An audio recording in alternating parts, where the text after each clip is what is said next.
Chapter 1175. Even though Xiao Su had protected the inner courtyard so that not even a drop of water could leak out, the addition of a giant animal in the courtyard had more or less aroused the curiosity and speculation of the servants.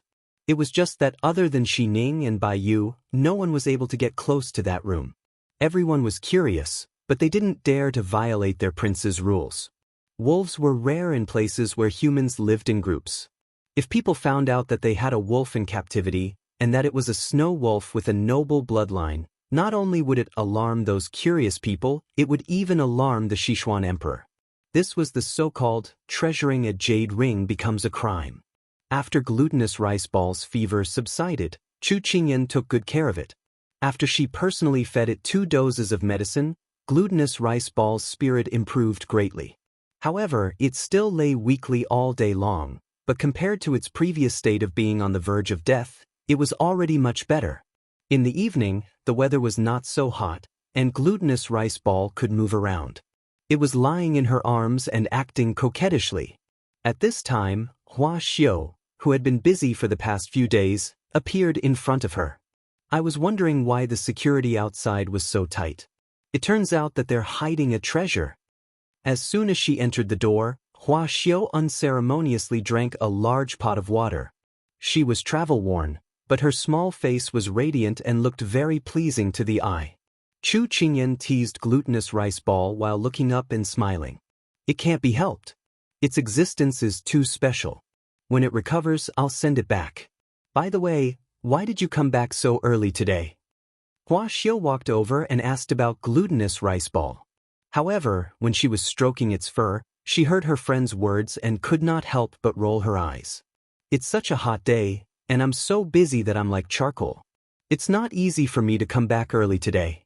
It's fine if you don't comfort me, but you actually ask me why I'm back so early? Am I born to be a labor? Can't you have some compassion? Chu Qingyan immediately raised her hands in surrender. Okay, I was wrong. May I ask if you're tired today, big boss? Do you need this little one to serve you? Come, massage my shoulders. Massage my legs. Hua Xiaoli sat on the chair like a master and patted his shoulder, waiting for her to serve him. Chu Qingyan gave her a playful shove. You're really like a dye house. Hua Xiao was pushed back by her. She twisted her waist and leaned against her like a clingy little animal. The soft body under her hands made Hua Xiao sigh. You're indeed the land of warmth and tenderness. No wonder the King of England fell in love with you even though there are so many fresh flowers outside. Chu Qingyan shook her head helplessly. Seriously, how are the sales of the products recently? Upon hearing this, Hua Xiao seemed to have been hit on her laughing acupoint. She threw her head back and laughed wildly. Glutinous rice ball, who was at the side, was quite frightened by her. She patted Chu Qingyan's shoulder and was overjoyed. Let me tell you, it's like making a fortune every day. The flow of people is like a torrential river, endless. Chu Qingyan was dumbfounded. What kind of idiom was she using? After her craziness, Hua Xiaoli became a little more serious. She leaned against the back of the chair calmly. The recent account book hasn't been sent to you yet, so you definitely don't know about the recent sales situation. It's basically sold out as soon as it's on the shelves. You don't know, but our products are in a state of shortage every day. I'm here today to ask you if you want to increase the production scale. Chu Qingyan was stunned. She knew that these products could make money, but she didn't expect that they would be sold out like this. It's actually popular to this extent? That's right. Hua Xiaoli leaned over and chuckled. The capital is the hub of the country. The people in the upper echelons here have a lot of connections in their hands. Moreover, their words and deeds will have a driving effect, causing the people below to follow suit. The business we've been doing recently isn't just targeted at individuals. It's basically a family or a mansion. You also know that there are many women in the backyard. As long as the entire mansion buys from us, we'll make a lot of money just by doing this. Moreover, there are already many people who are buying and shipping to other towns. Chu Qingyan couldn't help but grin. In that case, it's time for us to open a branch. That's right. Now is the best time to open up a channel.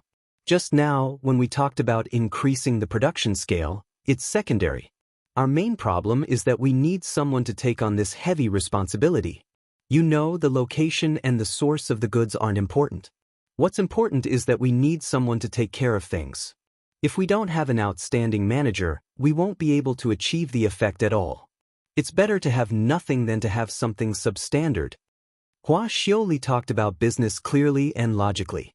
She was no longer as jumpy as before. Chu Qingyan agreed with her words. After pondering for a moment, she said, "How about this? When Big Ice Cube comes back, I'll ask him if he can pick a few from Jean Ling's subordinates." "That's great. When husband and wife do business, it'll be twice the result with half the effort." Hua Xiaoli winked at her and smiled.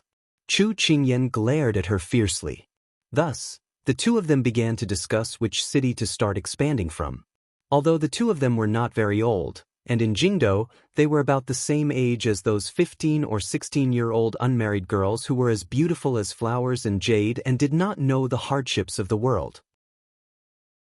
However, they were already as experienced as veterans in the business world. Their actions were thorough and their thinking was meticulous. It was hard to imagine that such outstanding-looking girls already had a huge chain of capital behind them.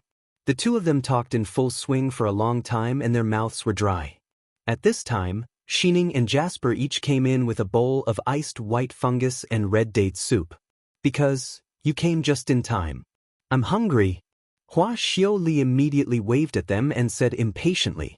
Chu Qingyan saw her impatient look and couldn't help but laugh. "You can eat later. Let the ice melt a little. That way it'll have a refreshing taste." "That's reasonable." Hua Xiaoli wasn't in a hurry anymore. She held her chin and suddenly said, "Qing, are we like what you said? We can clearly rely on our looks to make a living, but we have to rely on our talents." Chu Qingyan expressed her disdain for a certain person who was sticking gold on her face. At this time, she noticed that glutinous rice ball on the bed had been looking at her with pitiful eyes. It seemed that she had neglected it when she was discussing business with Hua Xiaoli. She immediately sat down by the bed apologetically and comforted it. "This pet of yours has turned into a spirit," Hua Xiaoli joked. Although she had seen a few of her good friend's pets, she wasn't familiar with most of them. Seeing this scene now, it was a bit novel. "Animals can understand humans," Chu Qingyan said gently. Hua Xiaoli nodded, expressing her understanding. At this time, Xining handed the red dates soup to her master. Chu Qingyan reached out to receive it. Just at this time, glutinous rice ball raised its chin and placed it on her bent elbow. With a heavy weight, she couldn't hold the bowl and the entire soup bowl fell to the ground. Glutinous rice ball realized that it had caused trouble and immediately lowered its head and whimpered. Chu Qingyan didn't mind and prepared to let Xining clean up the floor. Suddenly, Jasper exclaimed, "Master, look at the floor." Chu Qingyan immediately looked down. There was a green leaf that had floated in from outside the window in the soup that was scattered all over the floor. At this time, it was turning black at a speed visible to the naked eye. She instantly raised her voice. "Don't touch that soup in Hua Xiaoli, it's poisonous." Chapter 1176. As soon as she said this, Hua Xiaoli, who was about to reach out to take the bowl, froze in place in fright. Jasper squatted down to test the poison with a silver needle. The moment the silver needle touched the soup, the entire needle turned black. Jasper said with a grave expression, "Master, although this subordinate doesn't know what poison this is, it is extremely toxic. I'm afraid that once it touches you, you will immediately die." "What's the situation? Someone poisoned you?" Hua Xiaoli asked in a small voice as she approached Chu Qingyan in a panic. "It looks like it." Chu Qingyan's expression was a bit dark and her charming face was cold. Hua Xiaoli's face was a bit green. "That's strange. Did you make any enemies? Why would someone poison you for no reason?" Chu Qingyan shook her head. She also didn't know who wanted to kill her. She ordered in a low voice, "Xining, call Turin in. Don't make this matter public first." This unforeseen event made everyone present gasp. At this time, Xining received the order and went out without another word. While waiting, time was long. Hua Xiaoli and Jasper didn't know what she was going to do next. The atmosphere was a bit cold. Chu Qingyan silently looked out the window. After a moment, she reached out to stroke Glutinous Rice Ball's head and softly said with a smile, "Glutinous Rice Ball, you did really well just now." If it wasn't for Glutinous Rice Ball's interruption, she might have already gone to see the King of Hell. Snow foxes understood human nature. Glutinous Rice Ball could feel the fluctuations in her master's emotions. She couldn't help sticking out her tongue and rubbing her fingers, as if she was comforting her, telling her not to be sad. In the blink of an eye, Turin quickly followed Xining into the room. The moment he entered, he felt the unusual atmosphere in the room. The relaxed expression on his face quickly disappeared. He walked in front of Chu Qingyan and asked with a serious expression, "Little princess consort, why are you looking for this subordinate?" "Turin, there are ghouls in the mansion," Chu Qingyan said with a serious expression. Jasper told him what had happened just now. Turin was stunned and his face gradually turned ugly. The security of the prince's mansion was in charge of his secret guards.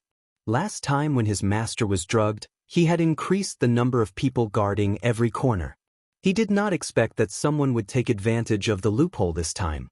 His gaze fell on the porcelain bowl that had been knocked over on the ground, and a lingering fear surged in his heart. The person who had poisoned the young princess consort's life. If he had not discovered it in time, then at this moment he did not dare to think of the consequences. Based on his master's temperament, he would not let this matter go so easily. Turin bowed his head and asked, "What do you plan to do now, Your Highness?" Something had happened, but she had kept it a secret. She had called him in alone without alerting anyone else. He had a faint guess that the young princess consort had a plan at this time. "That's right." Chu Qingyan stood and walked in front of him, her expression serious. "This matter could be hidden from your secret guard surveillance. This person is either very skilled or very skilled in disguise. When they poisoned the princess, they did not leave any traces. If we investigate with great fanfare, we will only alert the enemy. Rather than wait for them to come, it is better to take the initiative." In these months, she had restrained her edge, put away her claws, and dutifully acted as the little rice worm of the King of England's consort. But there was someone who did not let her go. Her brows rose, and her eyes flashed with a sharp light. "If people do not offend me, I will not offend them. If people offend me, I will not let them go." Turin felt the person in front of him suddenly change. It was different from her usual reserved aura, but it made him have the illusion that he could not help but lower his head, "As Your Highness commands." "Good, let's do it like this." 15 minutes later. "Not good, not good. Someone come. The princess consort has fainted." The tightly shut door was suddenly opened from the inside. Xining ran out in a panic. She cried as she shouted, her voice penetrating. The people in the yard did not know what had happened, but seeing Xining, the highest-ranking first-rank Yahuan of the princess consort, so panicked, a few words floated above everyone's head. Something big had happened. Very quickly, the entire yard boiled. Hong Yi had been waiting in her room. She knew that the lotus seed would appear in front of Chu Qingyan in the next few days. What she could do was to prepare an alibi for herself before it happened. When it was investigated, she would not be afraid of being suspected.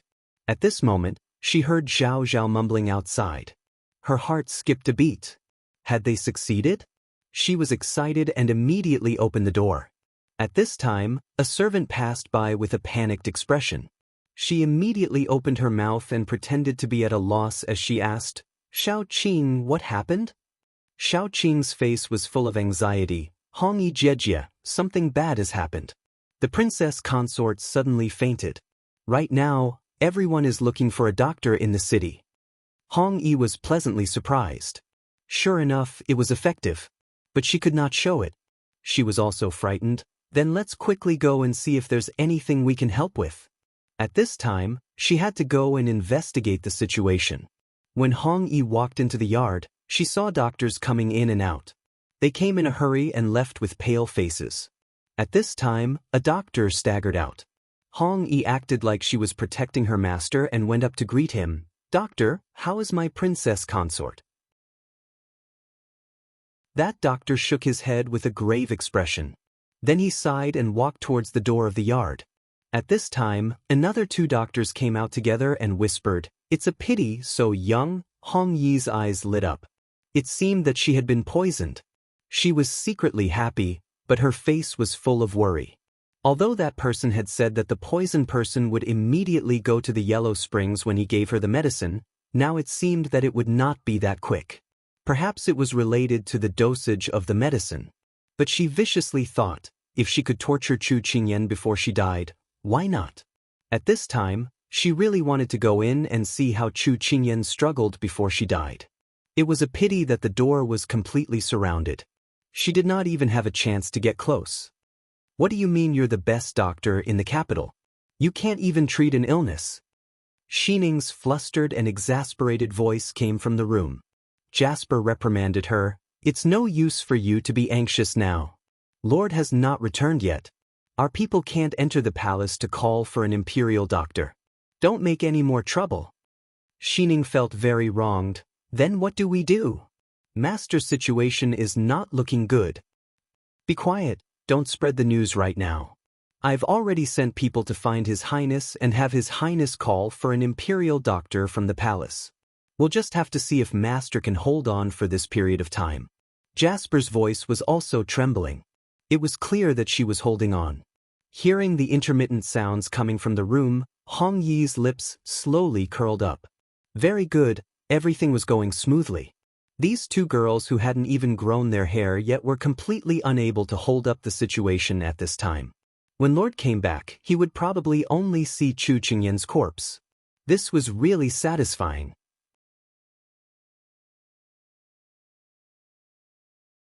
Chapter 1177. When Xiao Su returned to the Wang Fu with a gloomy face, the entire Wang Fu was in a mess. Hua Ling followed behind him. When he saw this scene, he unconsciously looked at his master. Today, his master had been asked to stay by His Majesty to discuss some matters. He had stayed for the entire day. As soon as he left the palace, he was stopped by the servants waiting outside. They said that the young Wang Fei had suddenly fainted. His master's expression immediately changed. He pulled a horse from the side and quickly rushed back. No one could catch up. This was the first time he had seen his master panic. He didn't have his usual calm appearance at all. On the way back, his master's expression was tense. His face was so dark that it could drip water. When he came back, the steward and the others waiting outside didn't know anything about the young Wang Fei's illness. Only the doctors on the road carried their medicine boxes and sighed as they left. This strange atmosphere made his master's head become gloomy again. Hua Ling didn't know until today that his master, who was omnipotent, also had a day when he was afraid. In his heart, he hoped that the young Wang Fei would be fine. But the scene in front of him, Hua Ling felt like his heart was being pulled. "I heard that the steward has already invited the best doctors in the capital, but they can't do anything about the Wang Fei's illness." "That's right. They can't do anything, but they've already invited all the doctors they can. Do you think the Wang Fei will? The words, "beautiful women have a short life," suddenly stopped when they saw Lord standing there coldly. The servant girls were so scared that their legs turned to jelly and they immediately knelt down. "Send these people away and sell them." Xiao Su expressionlessly walked past the gossiping servants and left this sentence. Hua Ling looked at the servants who instantly turned pale and shook his head. They should never have crossed his master's bottom line. The person inside was his master's life. At this time, Xiao Su had already walked to Chu Qingyan's courtyard. At this time, the door was closed and Turin had sent people to guard outside. Seeing him come back, Turin immediately went up to greet him. "Master." Before he could finish speaking, Xiao Su had already brushed past him, pushed open the door, and entered somewhat impatiently. Turin was stunned, then he looked at Hua Ling. Hua Ling sighed. "Master has been like this the entire journey." "That's right, what is the princess consort situation now?" Turin was even more confused. "Didn't the people we sent tell you clearly?" Hua Ling was also stunned. "Say what?" Turin's face twitched. "That's bad." After entering, Xiao Su went straight to the bed. Just on the way, his rationality left him and his mind was in a mess. He thought that he would come back to see the pale and dying little fellow, but when he looked up, he saw the little face talking and laughing with someone. It was as if he was told that there was a cliff in front of him, but he couldn't control himself and rushed forward. When he reached the edge of the cliff, he was caught by a branch on the side. Chu Qingyan heard the sound and looked over. Seeing that it was him, she couldn't help but grin. "You're back." He didn't get a response after he finished speaking. She saw him standing there like a rock, not moving at all. The expression on his face was a bit strange. Hua Xiaoli, Jasper, and the others who were chatting with her in the room noticed his strange expression and tactfully prepared to leave. Before Hua Xiaoli left, she winked at her. "You've gone too far." Faced with her good friend's teasing, she couldn't refute. After the door was closed, she stood up from the bed and walked towards him with a nervous heart. "Big Ice Cube, are you all right?" When she arrived in front of him, she was pulled into his embrace by a strong force. Her head bumped into his hard chest and she was stunned for a moment, but the force that followed was so strong that she couldn't breathe. Following that, a storm of kisses fell down. She was forced to raise her head to withstand the waves in his heart. She felt the iron-like hand on her waist with a scorching temperature, as if it was going to burn her skin. Every time they went deeper, it was accompanied by the trembling of their souls. They were grinding and entangling with each other. Over and over again, he didn't allow her to retreat. He swept through all of her territory forcefully, as if he wanted to use this method to repeatedly confirm that the person in front of him was still alive and well. At first, she wasn't ready, but after feeling the strong uneasiness from his body, she didn't reject him anymore. She reached out her hands to hug him back. If it wasn't for her entire body leaning on him, she would have collapsed to the ground. This seemed to be the first time she saw such a big ice cube who didn't care about anything. At this moment, she finally understood the meaning behind Hua Xiaoli's words. It wasn't easy for him to let her go. She opened her mouth to explain, but she heard a hoarse voice murmur, "It's good that you're fine, it's good that you're fine." At that moment, a certain place in the depths of her heart seemed to have been hit hard by someone. It was sore and warm.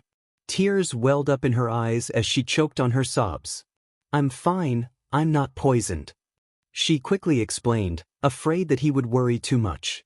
Her heart that had been suspended in midair fell back to the ground. Xiao Su raised his head. His dark eyes were like a layer of glass, blocking the surging waves below. This pair of eyes, even if emotionless, was still moving. Moreover, they were filled with emotions. What happened? He knew that there must be a reason for this. At this moment, the warmth of the person in his arms made him feel at ease and his rationality returned. Only then did he have the heart to ask her what happened. She was bewitched by his eyes just now, and when she heard his magnetic and hoarse voice, she almost fell into a daze again. Fortunately, she kept her infatuated heart and told him what happened today in a concise and comprehensive manner. When she told him, she avoided the important points and only mentioned the toxicity of the poison. The other party is in the dark while we're in the light. This is very disadvantageous for us. If we want to find this person and prevent future troubles, we have to lure the snake out of its hole. So I plan to beat them at their own game and pretend that I'm really poisoned, then lure them in. After telling him her plan, she looked at his expression and then stammered, "I didn't let anyone inform you in advance because I wanted to create an effect for the acting. I didn't expect your reaction to be so big." Xiao Su didn't care about what she said at the end. His gaze fell on her as deep as water. His eyes were pitch black, making people unable to see what he was thinking. If he wanted to kill someone, just one drop was enough. If that bowl of soup wasn't accidentally knocked over by the glutinous rice ball, then his little fellow would have already, She wanted to wait for his criticism, but she didn't want to be hugged by him again. Only this time, she felt that the hand around her seemed to be trembling. "Big Ice Cube, are you okay?" "I'm sorry, I shouldn't have kept it from you and made you worried." She was a little regretful and said hurriedly, but he hugged her even harder. "Ian, do you know what it means to survive a disaster?" She was stunned. "Just now, I experienced it." Survive a disaster.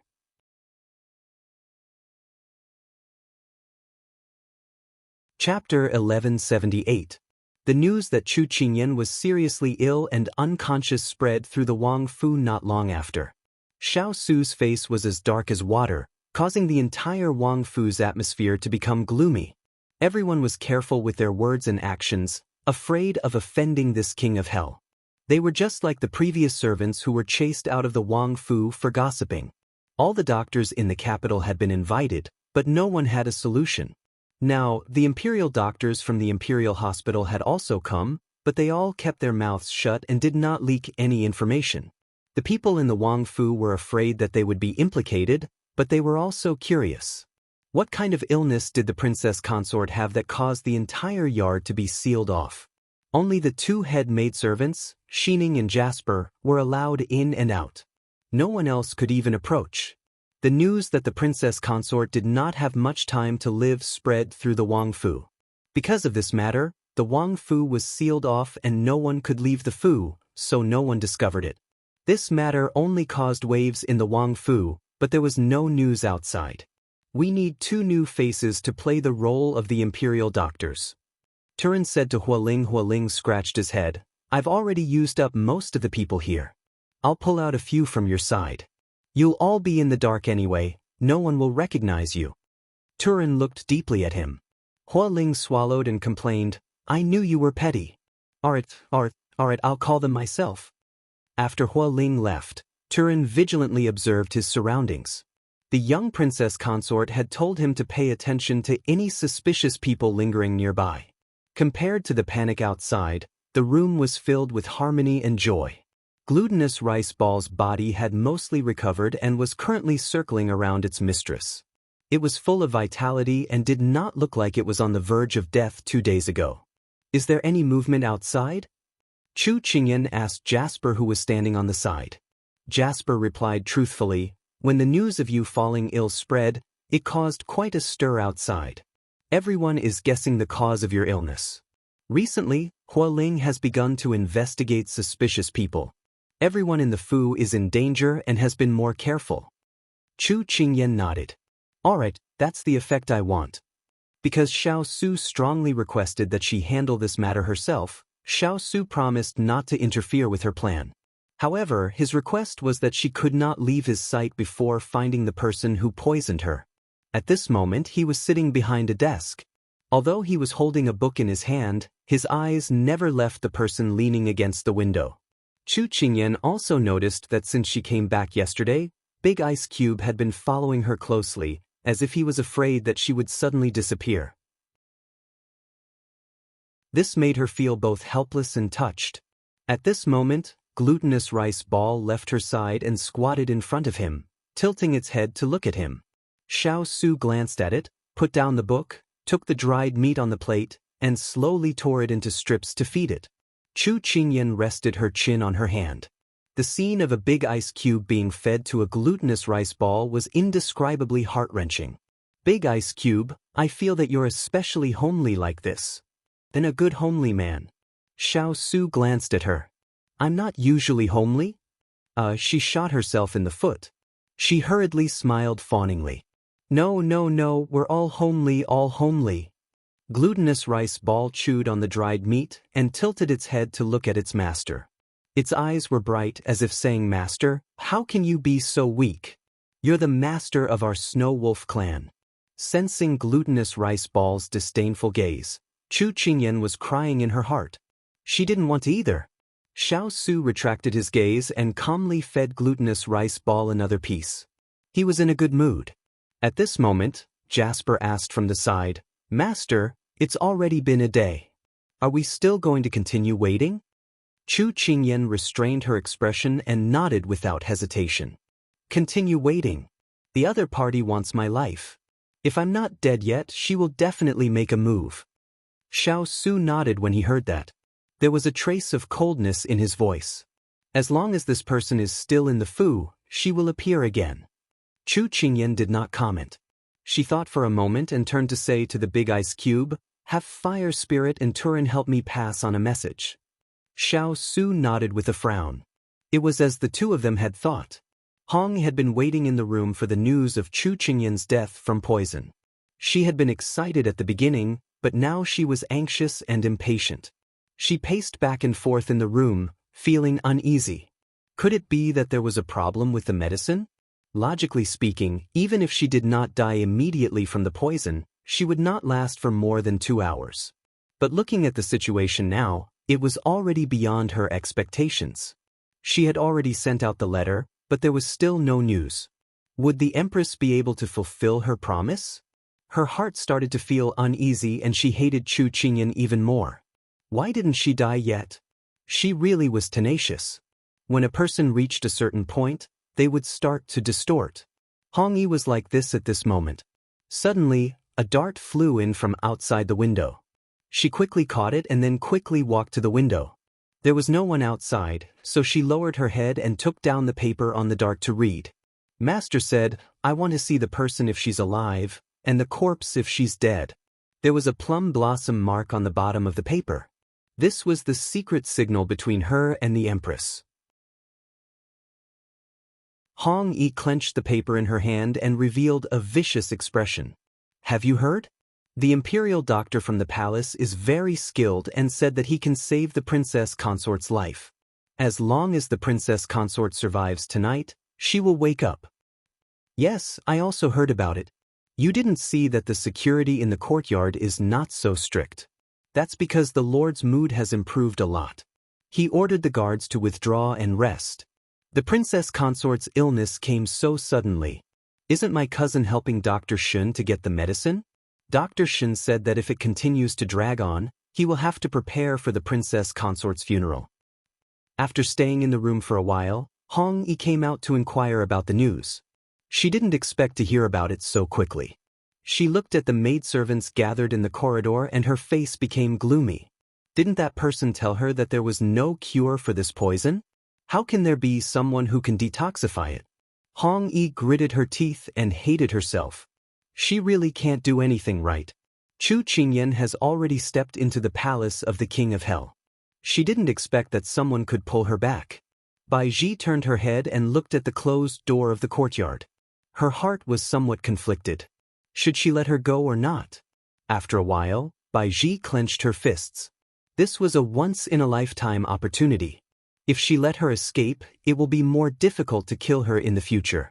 Bai Ji was not a reckless person, but in order to stay by the Lord's side and become his woman, even if there was a mountain of knives and a sea of fire in front of her, she will break through it. Hong Yi turned around and walked away with firm steps.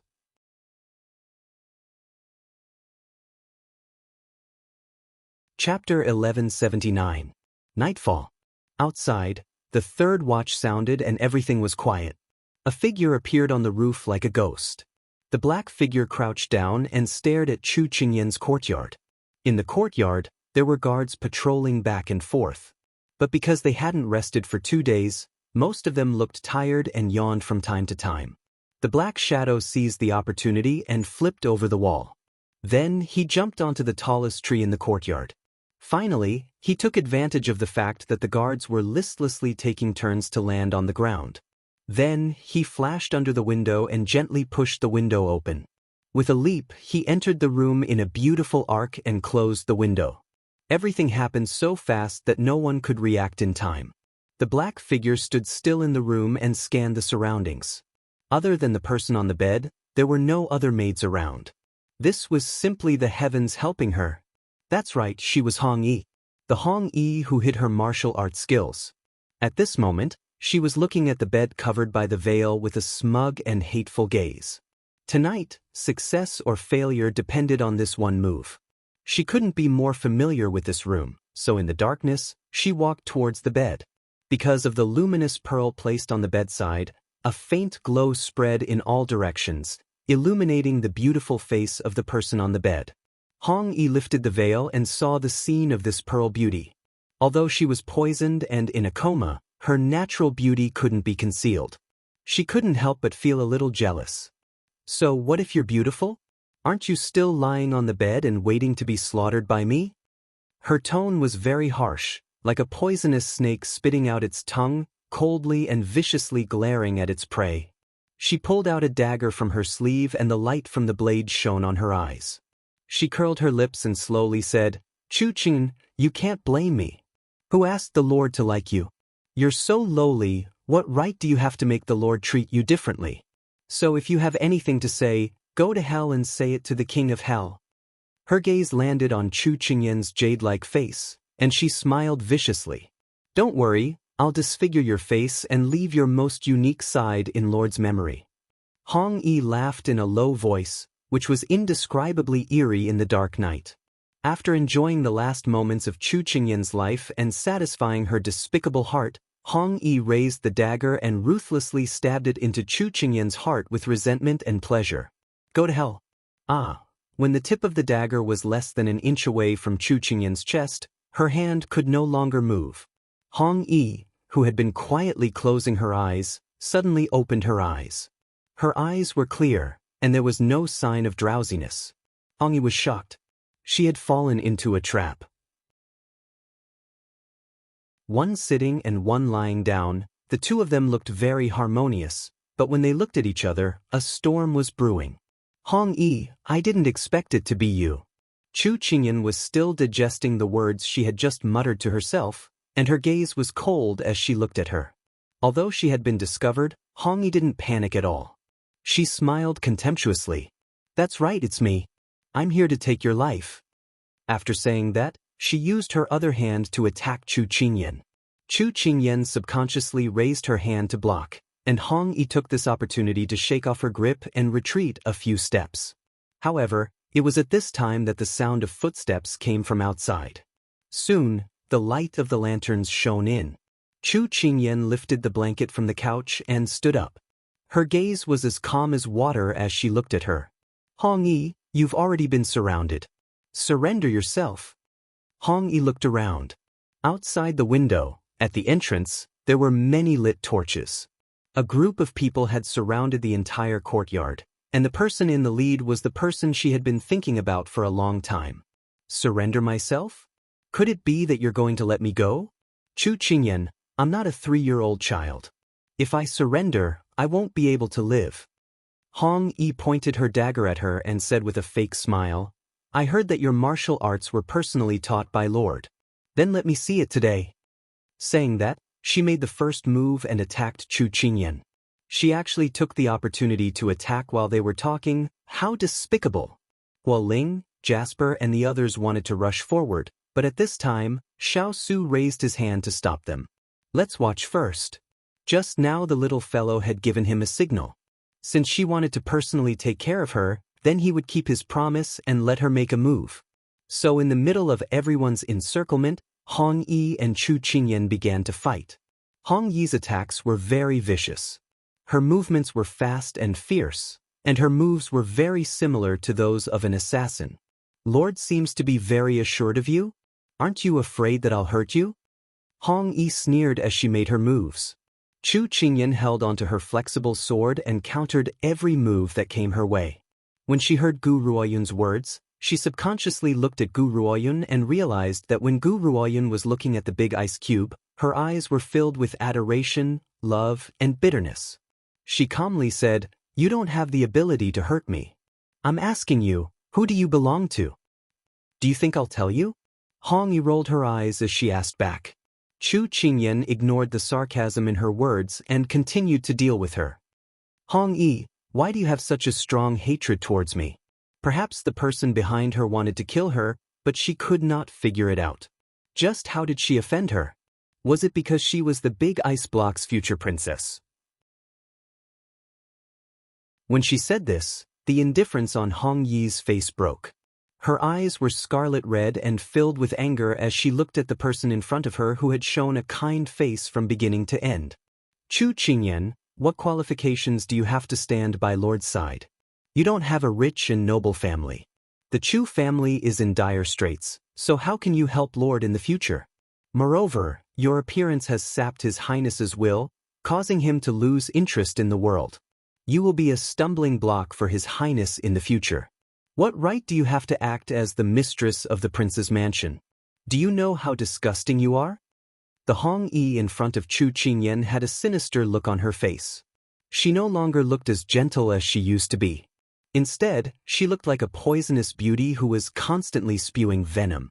Chu Qingyan's face darkened at her words. So you think I don't have the qualifications to stand by His Highness' side, but you do? Hong Yi gave a laugh. I just want to stay by Lord's side and look up to him. So, I want to get rid of you and not let him be affected by you. Chu Qingyan's eyes instantly turned cold. This is what you think is good for him. But you're all doing this for your own selfish reasons, forcing your own ideas onto others. Saying it's good for him, but not asking him what he wants, you're all too selfish. I have nothing else to say to you. She wanted to get information from Hong Yi, but the more she heard, the more her heart turned cold. After Chu Qingyan received her blade, she used the force to flip in the air and then fiercely kicked out at her. Hong Yi raised her hand to block in a panic, but she was still kicked out of the window and fell out of the courtyard.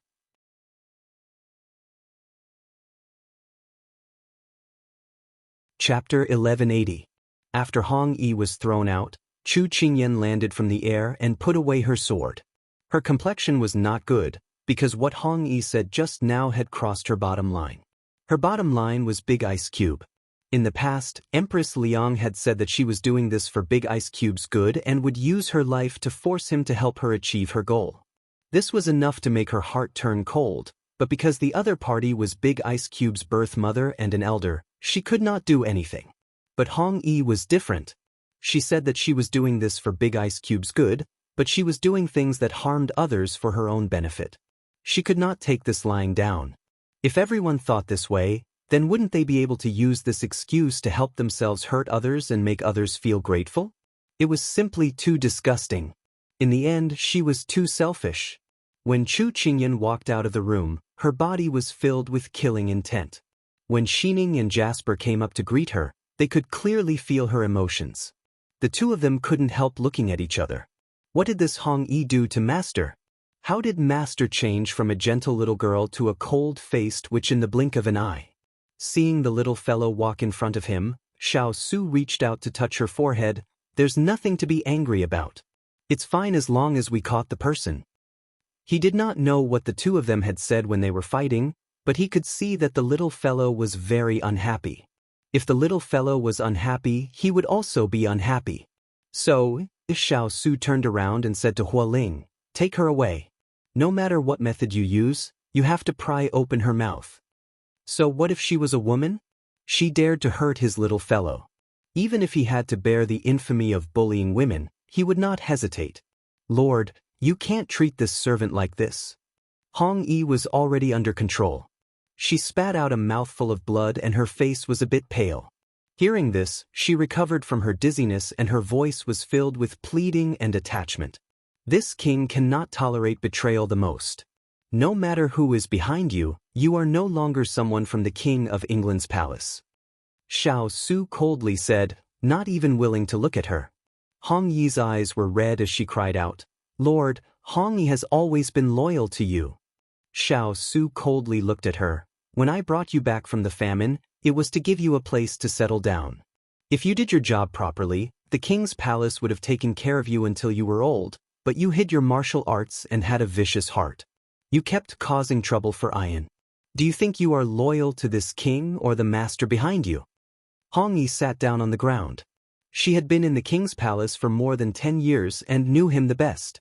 At this time, he was frowning even when he looked at her, as if he was a fly. This made her heart feel like it was being torn apart. "Take her away." Xiao Su did not want to talk to her anymore and directly gave the order. At this time, Chu Qingyan, who had been coldly watching from the side, suddenly stood up. "Wait a minute, I have something to say to her." Xiao Su did not approve of her being alone with this kind of person, but seeing her determined expression, he waved his hand for them to leave. "I'll wait for you in the room." Chu Qingyan smiled at him and nodded. The Big Ice Cube was always this understanding, knowing that she did not want anyone else to hear her words. Hong Yi, who was immersed in grief and despair, saw that when Chu Qingyan walked over, there was no one around. Her eyes were filled with fear. "What do you want to do?" "You know fear now, but don't you think it's too late?" Chu Qingyan stopped 3 steps away from her and looked at her with an indifferent gaze. You want to lynch me? Come, I'm not afraid of you." Hong Yi was like a hedgehog with spikes all over its body as she looked at her with hatred. "Lynch? I'm afraid your blood will stain my hands. Chu Qingyan shook her head with a smile. Hong Yi did not understand. Then what do you want to do? Are you mocking me? Hong Yi, I'm staying because I have a few words to say to you. I'm afraid you won't be able to hear it in the future. Chu Qingyan said indifferently. Is that so? I'm all ears. Hong Yi said with a cold smile. Chu Qingyan did not put her arrogance in her eyes as she slowly said, Hong Yi, I think you've tarnished the word, like. I feel that it's not worth it for His Highness to be liked by someone like you. You? Hong Yi's eyes turned red with anger. Chu Qingyan did not care at all. I said you were too selfish before because you don't know how to like someone at all. You love yourself more than you love others, so you only think for yourself and never put yourself in other people's shoes. Hong Yi clenched her fists and snorted with a raised brow. You say it like you know a lot. Chu Qingyan, don't be so self-righteous. Chu Qingyan smiled. That day when His Highness was heavily drugged with aphrodisiac, it was your doing, right?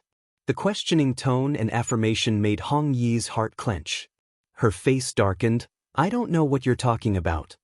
Chu Qingyan continued to smile. It's fine if you don't admit it, but I look down on this kind of woman. Giving herself away at all costs is actually a kind of burden for others.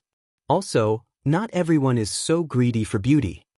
Saying this, she paused and a trace of pity appeared in her eyes. Hong Yi, your love is too selfish and too lowly. What right do you have to say that about me? Hong Yi hated that her martial arts were not as good as the others. Otherwise, she would have killed the person in front of her at any moment.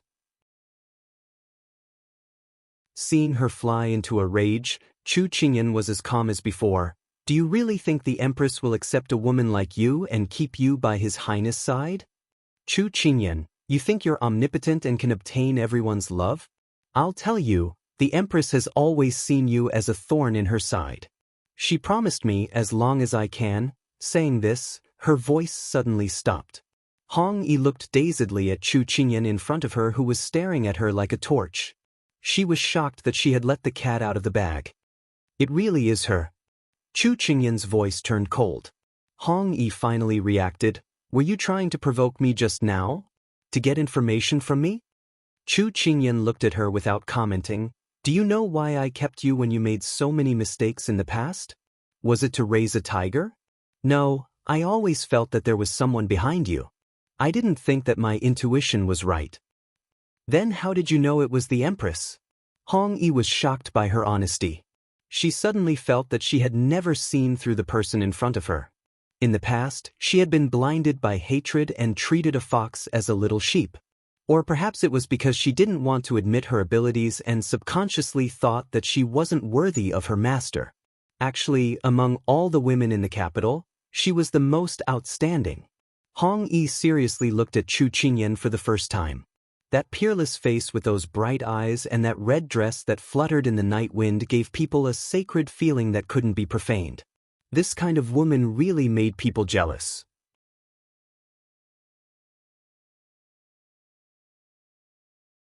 Chapter 1181. You don't need to know. Chu Qingyan smiled faintly at her. There was no mockery or sympathy. It was as if she was just looking at an unimportant person. She made a hand gesture and very quickly, someone came over and carried Hong Yi away. Hong Yi finally felt panic. She looked at Chu Qingyan under the tree, who was so sacred and unapproachable, and the jealousy in her heart surged up again. Chu Qingyan, don't be too proud. One day, there will be someone who will make you beg for death. Chu Qingyan retracted her foot and turned to look at her. Her gaze was as calm as water, but under the moonlight, her entire body was emitting a cold aura, and just a glance was enough to intimidate her. Hong Yi forgot to react in that moment, and Xiao Lai-chi, who was at the side, immediately covered her mouth to prevent her from saying any more disgraceful words. Seeing Hong Yi's angry red eyes, unwilling to be taken away, Chu Qingyan pursed her lips and turned to walk into the room. Xining had already brought people to clean up the room, and when she walked in, everything was restored to its original state. You didn't make a move? A voice came from behind the curtain. She paused for a moment, and could vaguely see a broad and tall figure behind the curtain. She thought for a while, then reached out to pull open the curtain and walked to the center of the room. The person who was standing with his back to her slowly turned around and looked at her with a calm expression. The lights outside shone brightly, making his appearance a little blurry, but that pair of black eyes was exceptionally bright. "How did you know?" She stood in front of him, her eyes filled with doubt. She had not shown any intention of wanting Hong Yi's life, so how did the big ice cube see through it? Xiao Su lowered his head and looked into her eyes that were as pure as water. Suddenly, he raised his hand and placed it on top of her head. He sighed and said, "You don't have to show any pity for someone like that. Also, you don't have to do it yourself." When he was talking to Hong Yi, the little fellow stood aside and did not make a sound. In fact, she was having a mental struggle. When she asked him to talk to Hong Yi alone, the emotion that flashed through her eyes was that she could not bear it. He knew her, so he knew what she was struggling with, but he did not say it out loud. No matter what the little fellow wanted to do, he would support her unconditionally. She was stunned. So that was how it was. Her eyes were filled with admiration. "Big Ice Cube, you're too godly. If you were anywhere else, I would have thought that you studied psychology." Xiao Su shook his head and laughed at her exclamation. Then, he asked the question in his heart, "Then why don't you do it?" Hearing that, Chu Qingyan was silent for a while before she replied bitterly, "I can't do it. Especially when she mentioned you, the affection in her eyes made me think that she was a girl who was blinded by love and went astray." Xiao Su shook his head. "You're still too soft-hearted. If you let some people go, they might not be grateful to you. They might even hate you even more. This is why people's hearts are hard to fathom." Chu Qingyan puffed up her cheeks and finally sighed. "I admit that you're right. I'll work hard to correct myself in the future." "No need. This is good. You can just be yourself." Xiao Su reached out and pinched her face, his voice filled with affection. Chu Qingyan blushed. "I'm not a child. You don't have to coax me. I'm willing to coax my own wife." Seeing him say this without blushing or skipping a beat, Chu Qingyan felt that she should be shy for him, but she didn't dare to look at him. Her skin was too thin.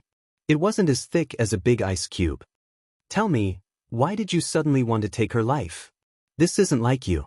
Xiao Su asked in a low voice. This was what he couldn't understand. The smile on her face froze. She thought that she had already gotten away with it. She didn't think that he would still ask. Her fingers kept twisting. She wasn't good at lying, especially to the big ice cube.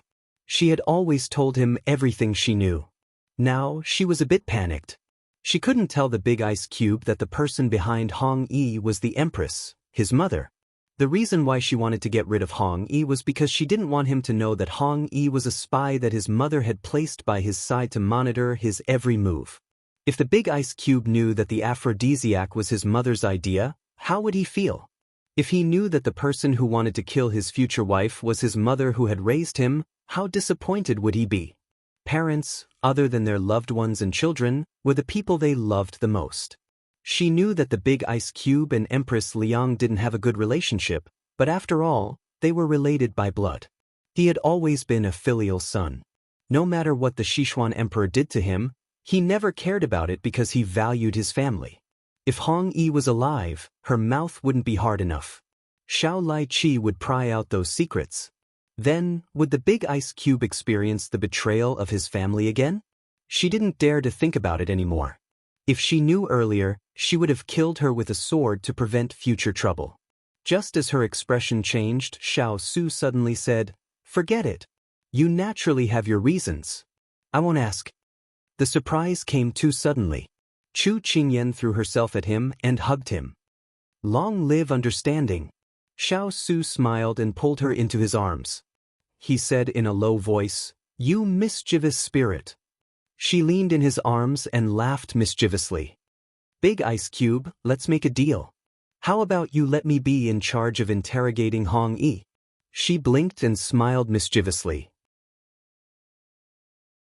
She deliberately pretended to make things difficult for Hong Yi. Xiao Su raised his eyebrows. "Why are you so enthusiastic? I also want to learn how to interrogate criminals. How about it? Do you agree?" She threw a coquettish glance at him. Then she was disgusted by herself. Selling her body for this was simply too much. He could tell at a glance that she had other motives. She just didn't want to say it. Since that was the case, he wouldn't ask. However, what are you going to give me in exchange? It was clearly a serious question. Why did it sound like an indescribable feeling to the big ice cube when he said it? She swallowed her saliva. What do you want? No, why was there a need to exchange? Xiao Su chuckled. Then, he leaned close to her ear and said something. Instantly, those little white ears turned red. She pushed him lightly and said, "Don't be like this." Xiao Su smiled. He carried her up and placed her on the table. His eyes reflected the light that poured in from the window. It was so bright that no one dared to look at him directly. He murmured, then cupped her face and kissed her. "Close your eyes." On the window, two figures were getting closer and closer. At this moment, Hong Yi was locked up. She sat quietly in a corner, looking very pathetic. At this moment, the metal door suddenly opened and a person walked in. She slowly raised her head. When she saw the person standing in the dark, she stood up with a look of surprise. "You're here to save?" Before she could finish speaking, she looked down at the dagger in her chest and fell down in disbelief. Her ladyship said that only the dead will not reveal secrets. Hong Yi's eyes were wide open as tears flowed down her cheeks.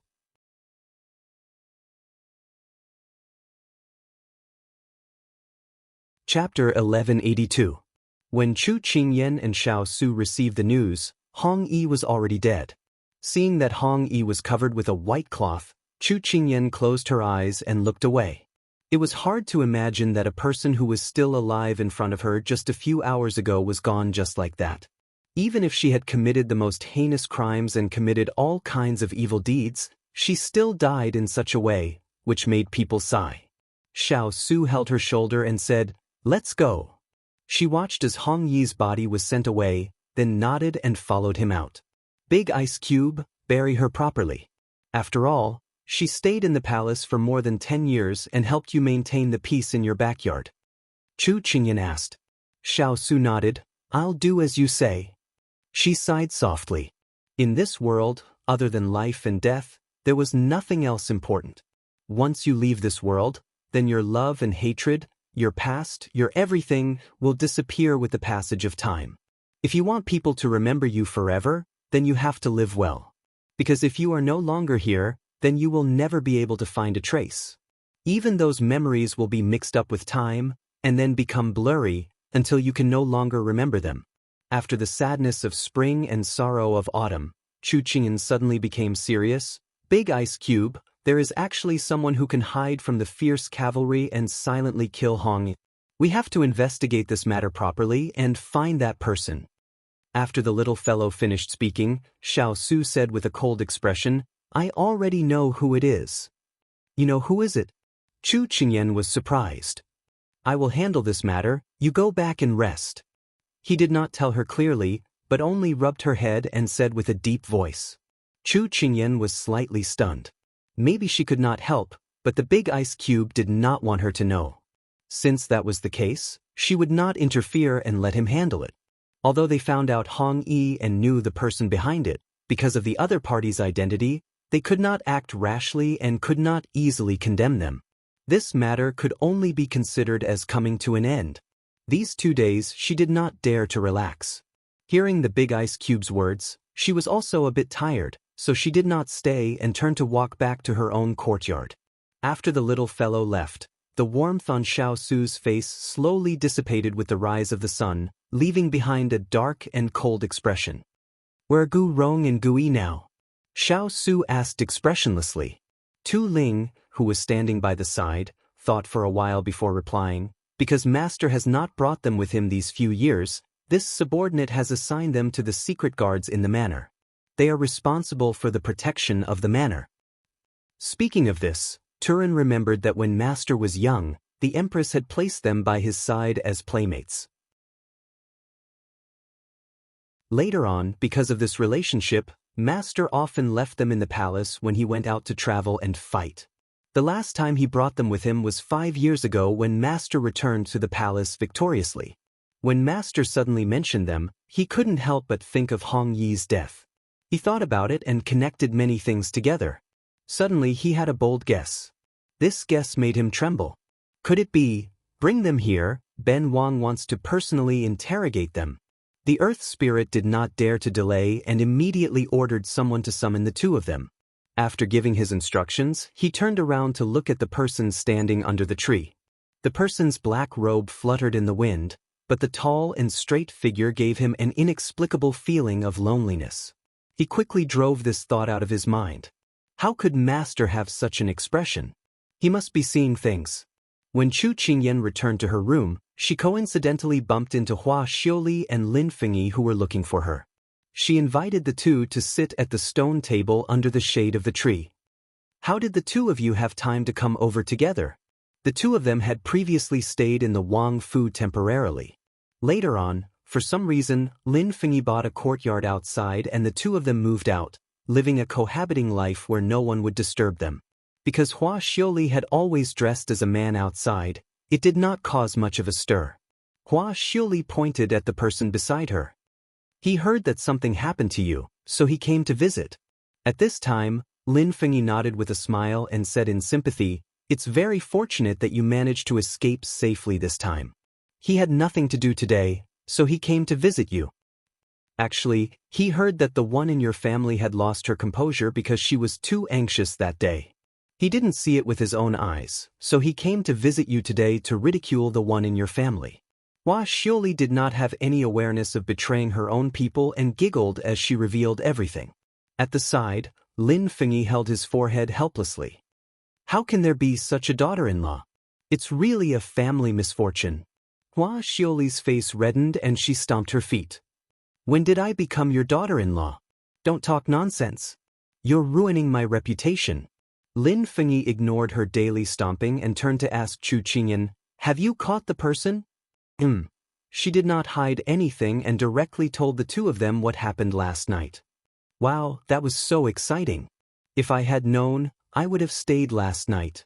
That way, I would have been able to watch the good show of you fighting that evil woman. Hua Xiuli exclaimed at the side. At the side, Lin Fengyi frowned slightly. Then what was the result of the interrogation? Chu Qingyan shook her head and sighed softly. This morning, Hong Yi was silenced. Hua Xiuli was stunned. After all, she was a commoner. Although she was usually a little crafty when doing business, she was still a first-class citizen. When she heard this, she was a little frightened. Lin Fengyi was silent for a moment before asking, then where is Xiao Su now? After comforting her good friend, Chu Qingyan casually said, he said that he wanted to personally interrogate a few people. After saying that, she noticed that Lin Fengyi's expression was a little off. She could not help but ask seriously, is there a problem? Lin Fengyi relaxed her brows and smiled faintly at her. Nothing. I just feel that it's a little strange that he suddenly did this since he hasn't personally interrogated people for a long time. However, he has nothing to do recently. Perhaps he's bored. Chu Qingyan nodded, but still took this matter to heart. After chatting for a while, Hua Xiuli urged Lin Fengyi to leave because she still had matters to attend to in the shop. Before leaving, Lin Fengyi hesitated for a moment, but still said to Chu Qingyan, pay more attention to him these days. After saying that, Lin Fengyi smiled and left with his noisy wife, while Chu Qingyan was still puzzled. After sending the two of them off, Chu Qingyan felt a little uneasy. She summoned Jasper and asked, where is His Highness now? I just heard from the servants that half an hour ago, after Lord left the interrogation room, he entered the palace. Entered the palace? Did His Majesty summon him? She continued to ask. No one came from the palace today. Jasper shook her head. Chu Qingyan pursed her lips. The big ice cube went straight to the palace after the interrogation. Could it be that he found out that the instigator of the Hong Yi incident was the Empress, his imperial mother? Then after he found out the truth, how sorrowful and sad would he be? She suddenly regretted that she did not insist on accompanying him today. She looked at the clear sky outside, but her heart was shrouded in a haze. She felt a little breathless.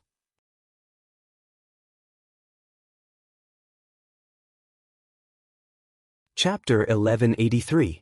Ever since she disobeyed Pang Huang and Xiao Ho's orders at the palace banquet, Pang Jijing had been under house arrest and couldn't go anywhere. In the past 2 days at the courier station, she could often see the envoys going in and out through the window. She didn't know what they were plotting. Obviously, Pang Huang's side suffered serious losses because of her desperate move. She heard that Xiao Ho refused to negotiate with them because of this. Until this morning, when she saw the gloominess on their faces disappear, she was sure that Xiao Ho had stopped acting pretentious and officially cooperated with Pang Huang again. She was also relieved that she didn't have to endure these people's cold eyes anymore. Although the food wasn't harsh, if she always stayed here, she would be like a canary in a cage. What was the point of living then? Moreover, after not seeing Xiao Ho for a few days, she found that she missed him. Although she didn't want to admit it, she was really attracted to him. Sigh, this person looked like he was full of evil tricks. She should stop. Yes, she should get out of this situation as soon as possible before she was poisoned too deeply. As she thought about it, she suddenly realized that the guards guarding her were dismissed. She was delighted. Did this mean that the house arrest was lifted? Let's go to Prince Yi's mansion. Although she didn't want to see him anymore, but women always said one thing and meant another. Thinking of this, she led her people out without any pressure. While sitting in the carriage, she nervously thought about what excuse she should use to see him later. The weather has been good recently, so I came over to take a stroll? No, it's too fake. I haven't seen you for a few days, so I came over to see if you've lost weight or gained weight. Are you crazy? I just have nothing better to do. Do you have a problem with that? She guessed that she would be thrown out of the mansion after saying that. Just as she was feeling vexed, the maid beside her said, "Princess, we've arrived at Prince Yi's mansion." So fast? Forget it, just let it be. She got off the carriage dejectedly. As soon as they saw her carriage, the manservants at the gate eagerly helped to lead it. As soon as she walked in, the steward specially ran to greet her. The servants coming and going were also very perceptive and came over to salute her. Pang Jijing was frightened by the warm and attentive atmosphere. She asked the maid, "What's wrong with them?" The maid said with a smile, "Because you'll be their mistress in a month. Of course, they have to be respectful. It's human nature." Hearing the 3 words mistress, S's heart was a little. Pang Jijing thought that she had to establish a good image, so she immediately straightened her back and walked with the vigor of a tiger. Then, when she walked into Xiao Ho's courtyard, she found that he was not there. "Where's the prince?" she asked the housekeeper. The housekeeper looked at the empty courtyard and spoke with a sad tone. "Today is the anniversary of Empress Luofei's death. His Highness should have gone out." "Her is Luo, as hers? Your Highness's birth mother passed away when your Highness was 6 years old." The housekeeper sighed. Pang Jijing's breath caught. Losing his mother at the age of 6 in the cannibalistic palace, how sad was that? There was only one emperor, but there were 3,000 beauties in the harem. The weak were prey to the strong, not to mention he was a prince. It was a blessing to be alive. "Princess, are you okay?" The steward saw her expression was a little strange and hurriedly asked. Pang Jijing pulled the corner of her mouth. "I'm fine. By the way, do you know where he is now?" "He should be outside the city. In the past, Lord always went there." After getting the location, Pang Jijing didn't stay a moment longer. She hurriedly got on the carriage with the maid and rushed out of the city. The steward watched their carriage disappear into the street with a gratified smile on his face. "Miss, don't worry. The future princess consort is very cute. Maybe she can take away the hatred in Lord's heart." Chaoyang Palace. Empress Liang was ordering people to help her try out the new products sent by Chu Qingyan. "Nyang, you don't say. When these things are applied on the face, it instantly brightens the complexion of the skin. Even the skin becomes much more delicate." Luo Yun stood to the side and watched the palace maid's actions as he sighed. Empress Liang reached out and saw that the back of her hand was much whiter and more tender than before. She couldn't help but curve her lips into a smile. "These things are truly miraculous. Even His Majesty praised me a few days ago for looking like I was 16 or 17 years old again." As expected, women still need to be maintained, no matter how old they are. Nyang Nyang is still young and is naturally beautiful. With these things, it's even more beautiful. Luo Yun flattered.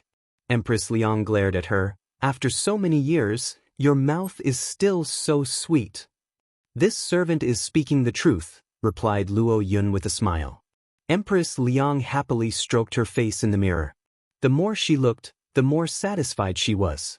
To be honest, this empress is quite reluctant to part with that girl Chu Qingyan.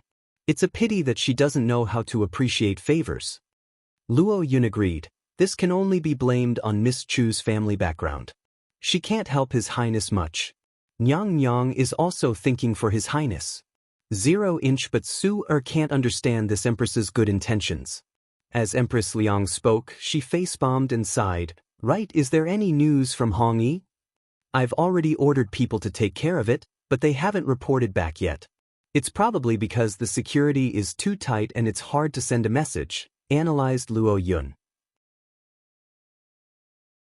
Empress Liang nodded. Have them do it cleanly. Don't let Su-er find any traces. Luo Yun thought of something. That's right, Nyang Nyang. This servant has already sent people to investigate the matter of the young miss from the Jing family falling into the water. Tell me about it. According to the palace servants who were present, Miss Chu was supposed to be the one who fell into the water, but for some reason, it ended up being Miss Jing. Also, all the signs point to the fact that Miss Chu was the one who fell into the water. Luo Yun analyzed the situation based on the information she received. Her expression was a bit confused. This servant doesn't understand why consort you would do this. Empress Liang's expression became a bit unsightly. Based on her many years of experience in the inner palace, she immediately guessed the reason. Her tone was harsh as she said, "What else could it be?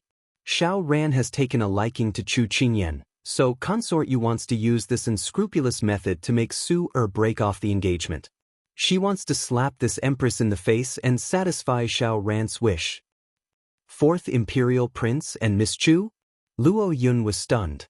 Empress Liang sneered. Wasn't there a rumor about the two of them? It seems that it wasn't groundless speculation. Chu Qingyan still can't be tolerated. Then should this servant send people to take care of her? Suggested Luo Yun. Empress Liang waved her hand. Don't act rashly for now. Hong Yi's matter isn't over yet. Let's wait first. Right at that moment, a palace servant quickly walked in. Nyang Nyang, His Highness requests an audience. Empress Liang was delighted. Su-er hadn't come to the palace to see her in a long time. Let him in.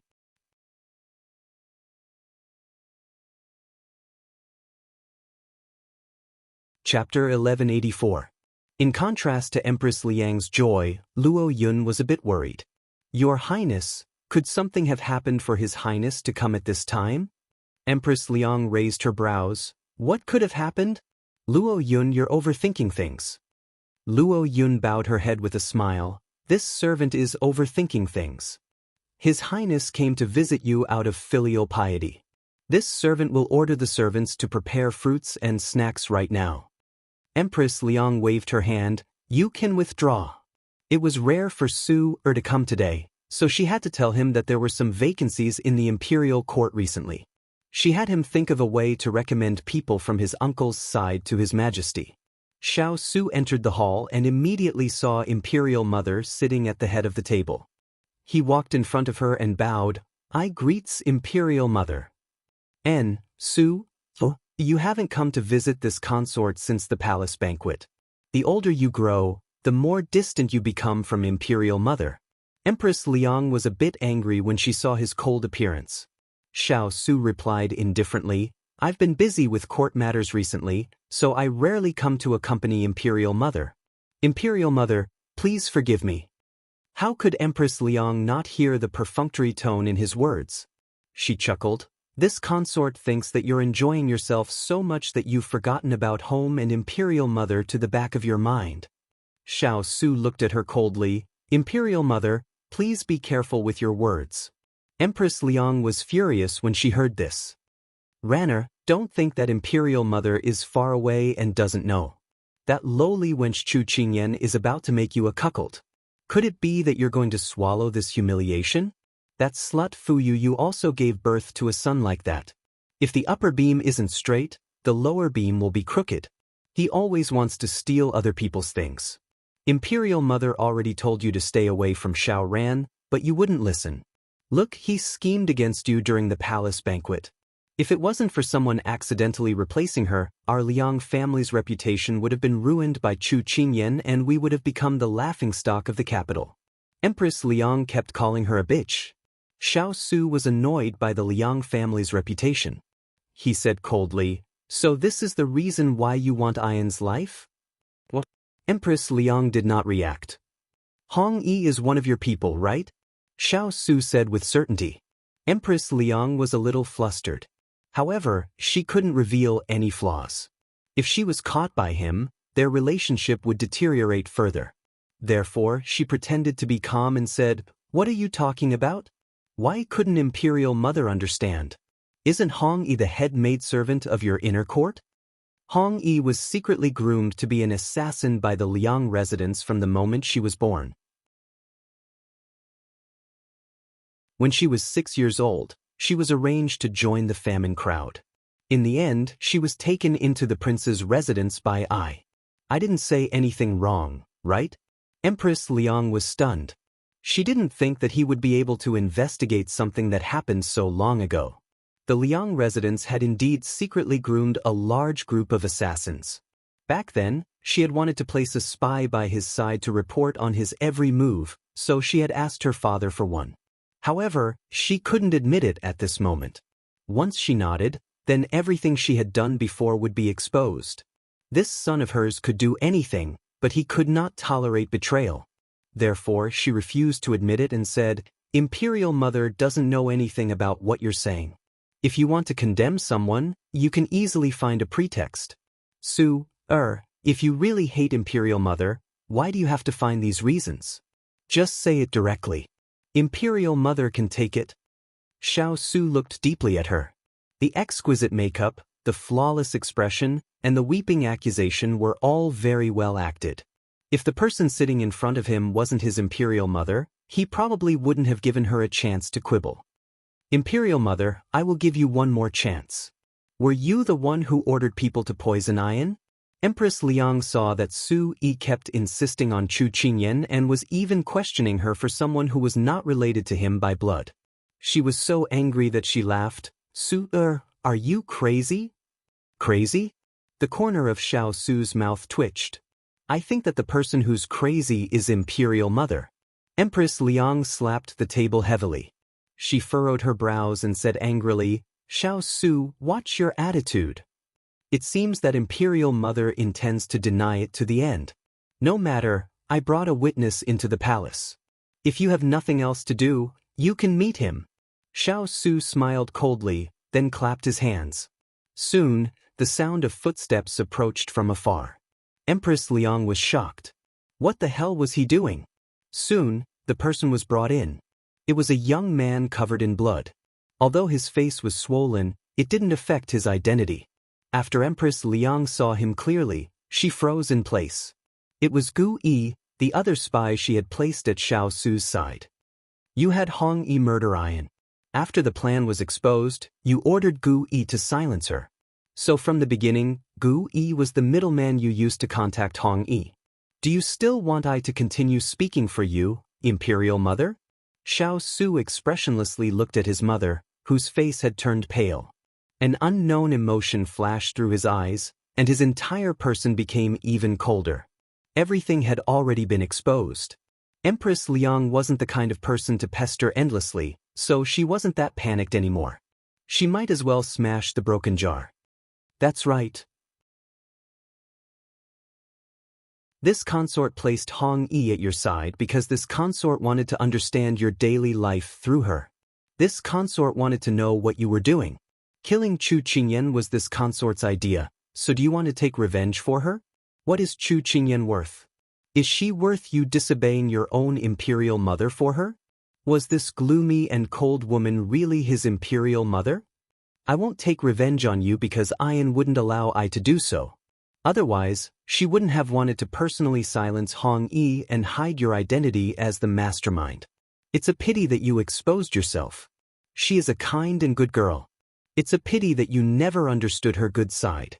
If you have the time, it would be better to strengthen your position in Imperial Father's heart. This would be more convenient than having I profit for your Liang family.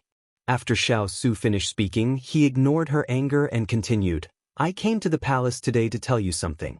In a month, the two countries will be married. I will hand over the Tri-Army Command Medallion and leave the capital with my people to return to my fief. If there's nothing important, I will never return to the capital. What? Empress Liang was shocked. You don't need to threaten me with death. Everyone has their own fate. I won't listen to you anymore.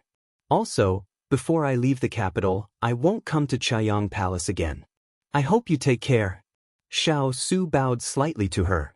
You unfilial son, how can you say such a thing? Empress Liang stared with wide eyes at the cold child in front of her. She couldn't believe that he would one day say such words that cut off all ties with her. He was like a bird that had been tied to a silk thread and was struggling to fly away. At this time, Luo Yun entered the hall with a palace maid. She immediately felt the chill in the air. This scene had to happen every time. She warmly greeted, Your Highness, this is the latest fruit that was offered as tribute. You, Xiao Su coolly looked at his imperial mother, who was on the verge of exploding. He calmly said, If there's nothing else, I will take my leave. You, Xiao Su didn't look at her again. He turned and strode out of the palace. Hearing the porcelain behind him fall to the ground and all kinds of sounds, Xiao Su raised his head to look at the dark sky. He suddenly felt a bit sad.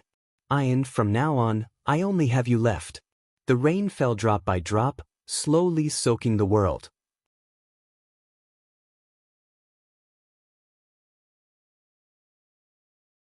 Chapter 1185. The drizzle kept falling, drifting into the carriage and falling on Pang Jijing's body. Her cheeks were cold. She was refreshed and turned to look out of the window. She was a little surprised. When she went out, the sky was clear and boundless. How could it be so cloudy? Your Highness, the weather is not good. Shall we go back home? The maid inquired. Pang Jijing waved her hand. We are already out. Look, the city gate is right in front of us. How can we go back? But we only know that Prince Yi is outside the city. We don't know where he is exactly. The maid tried to persuade her. Didn't the steward say it? After passing through the woods outside the city, we will see a small hill. Just go over it. The maid thought that the princess was so eager to see Prince Yi that she ignored everything in the rain.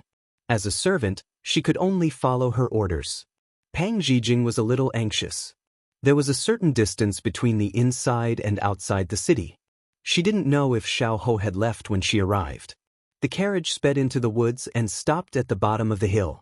Pang Jijing jumped out of the carriage and said to the people in the carriage, Wait for me here. I will go by myself. I will be back later. Your Highness, you can't. Before the maid finished speaking, she had already jumped out of the carriage and ran up the hill. The rain was not heavy, just drizzling.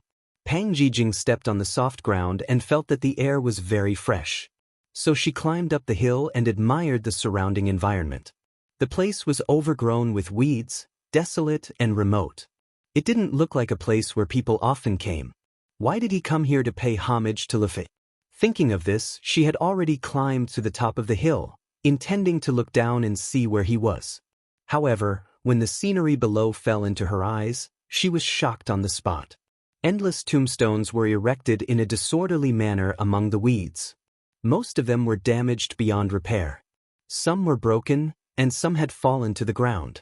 They were scattered all over the place in a disorderly manner, giving off a desolate and gloomy feeling. The drizzle fell on her face. It was cold.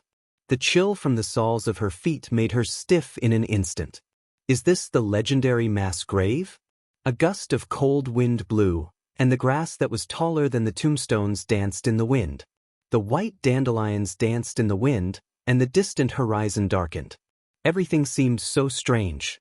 Although she lived in a scientific world, she had been afraid of ghosts since she was young. The scene in front of her made her heart turn cold. Should I go back? But Xiao Ho was here. She couldn't leave. On such a special day, she wanted to accompany him, but perhaps he didn't care at all. Before his mind could make a decision, his body had already walked towards the bottom of the slope. She pushed aside the grass that was taller than a person and slowly searched for it. She muttered in her heart. This place was so big, so where was Luofei's tombstone?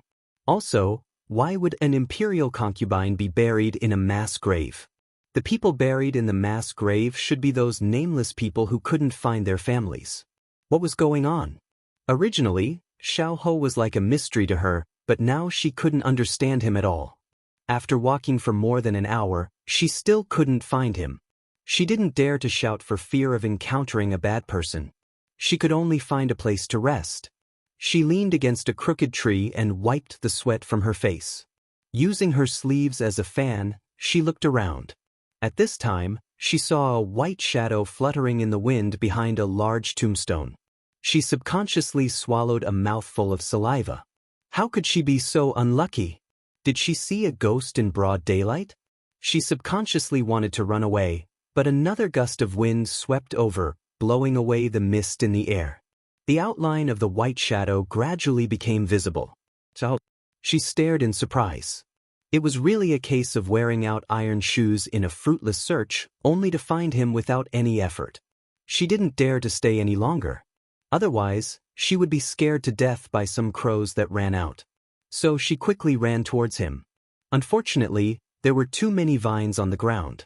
Although the distance wasn't far, she spent a lot of time.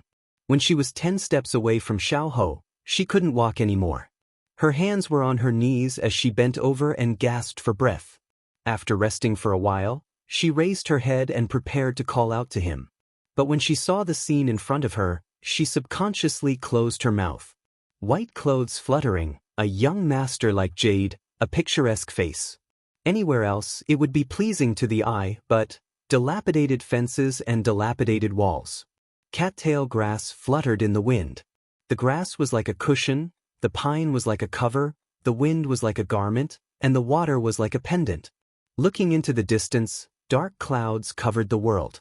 The world was dark, the cold wind blew, and the drizzle was like a thin mist. Between heaven and earth, his white clothes became the only color in this black area.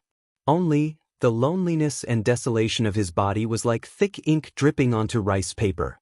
It slowly spread in all directions, corroding the wind bit by bit, soaking in the rain, spreading endlessly. She thought that the wind that blew towards her was filled with bitterness. She had never seen such a dejected side of him. It was as if everything in the world no longer existed, and he was the only one left walking in the world. There was no joy, no happiness, no hope. His entire body was surrounded by loneliness as he walked tirelessly. She would rather see him with a gentle exterior, but a cunning and scheming heart. She didn't want to see him sad, as if he was the only one left in the world. But at this moment, she didn't know what to do. He stood there. Although he was so close, it was as if they were separated by a world. She didn't dare to disturb him. But this side of him made her feel an inexplicable heartache. Her gaze turned to the tombstone.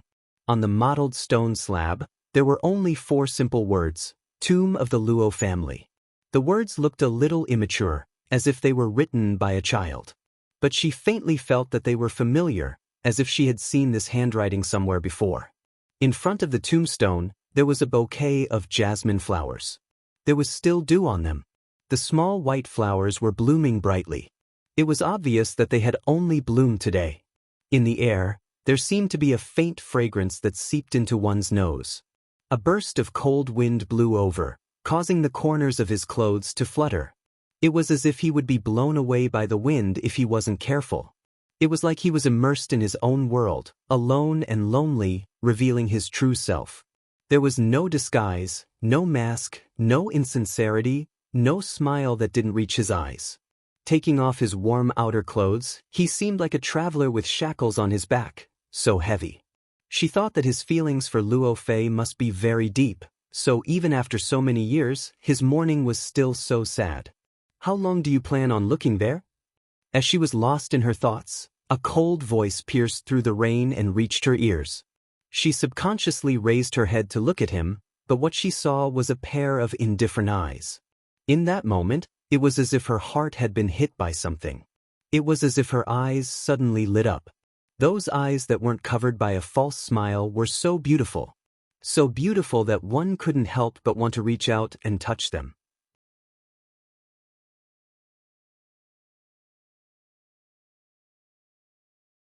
Chapter 1186. While she was in a daze, Xiao Ho impatiently glanced at her. Then he retracted his gaze and bent down to pick up the wine jug to fill the wine cup. At this time, Pan Jijing finally came back to her senses. She slowly walked over and stood beside him. Seeing his actions, she subconsciously scratched her head. "I went to look for you today. The steward said that you might be here, so I came over." "Why did you come over?" Xiao Ho did not look at her. His gaze fell on the tombstone as if he was just asking casually. She pursed her lips, not knowing what excuse to use. She couldn't say that she missed him after not seeing him for a few days. She did not forget what he said to her in the imperial palace. He told her not to think too much. She wasn't stupid enough to send herself up to be ridiculed by him. "Forget it, where you go is none of this king's business." Seeing her conflicted face, Xiao Ho did not pursue the matter and said indifferently. She was choked by his words and her heart was a little hurt. This kind of Xiao Ho who was not hypocritical was really annoying. Didn't he know that he had to be gentle and gentlemanly towards girls? "Go, don't stay here." After Xiao Ho gave the order to leave, he lifted his clothes and sat on the ground. He did not care if the ground was clean or not as he picked up another wine cup and drank alone. When she heard him chasing her away, she felt a little uncomfortable in her heart.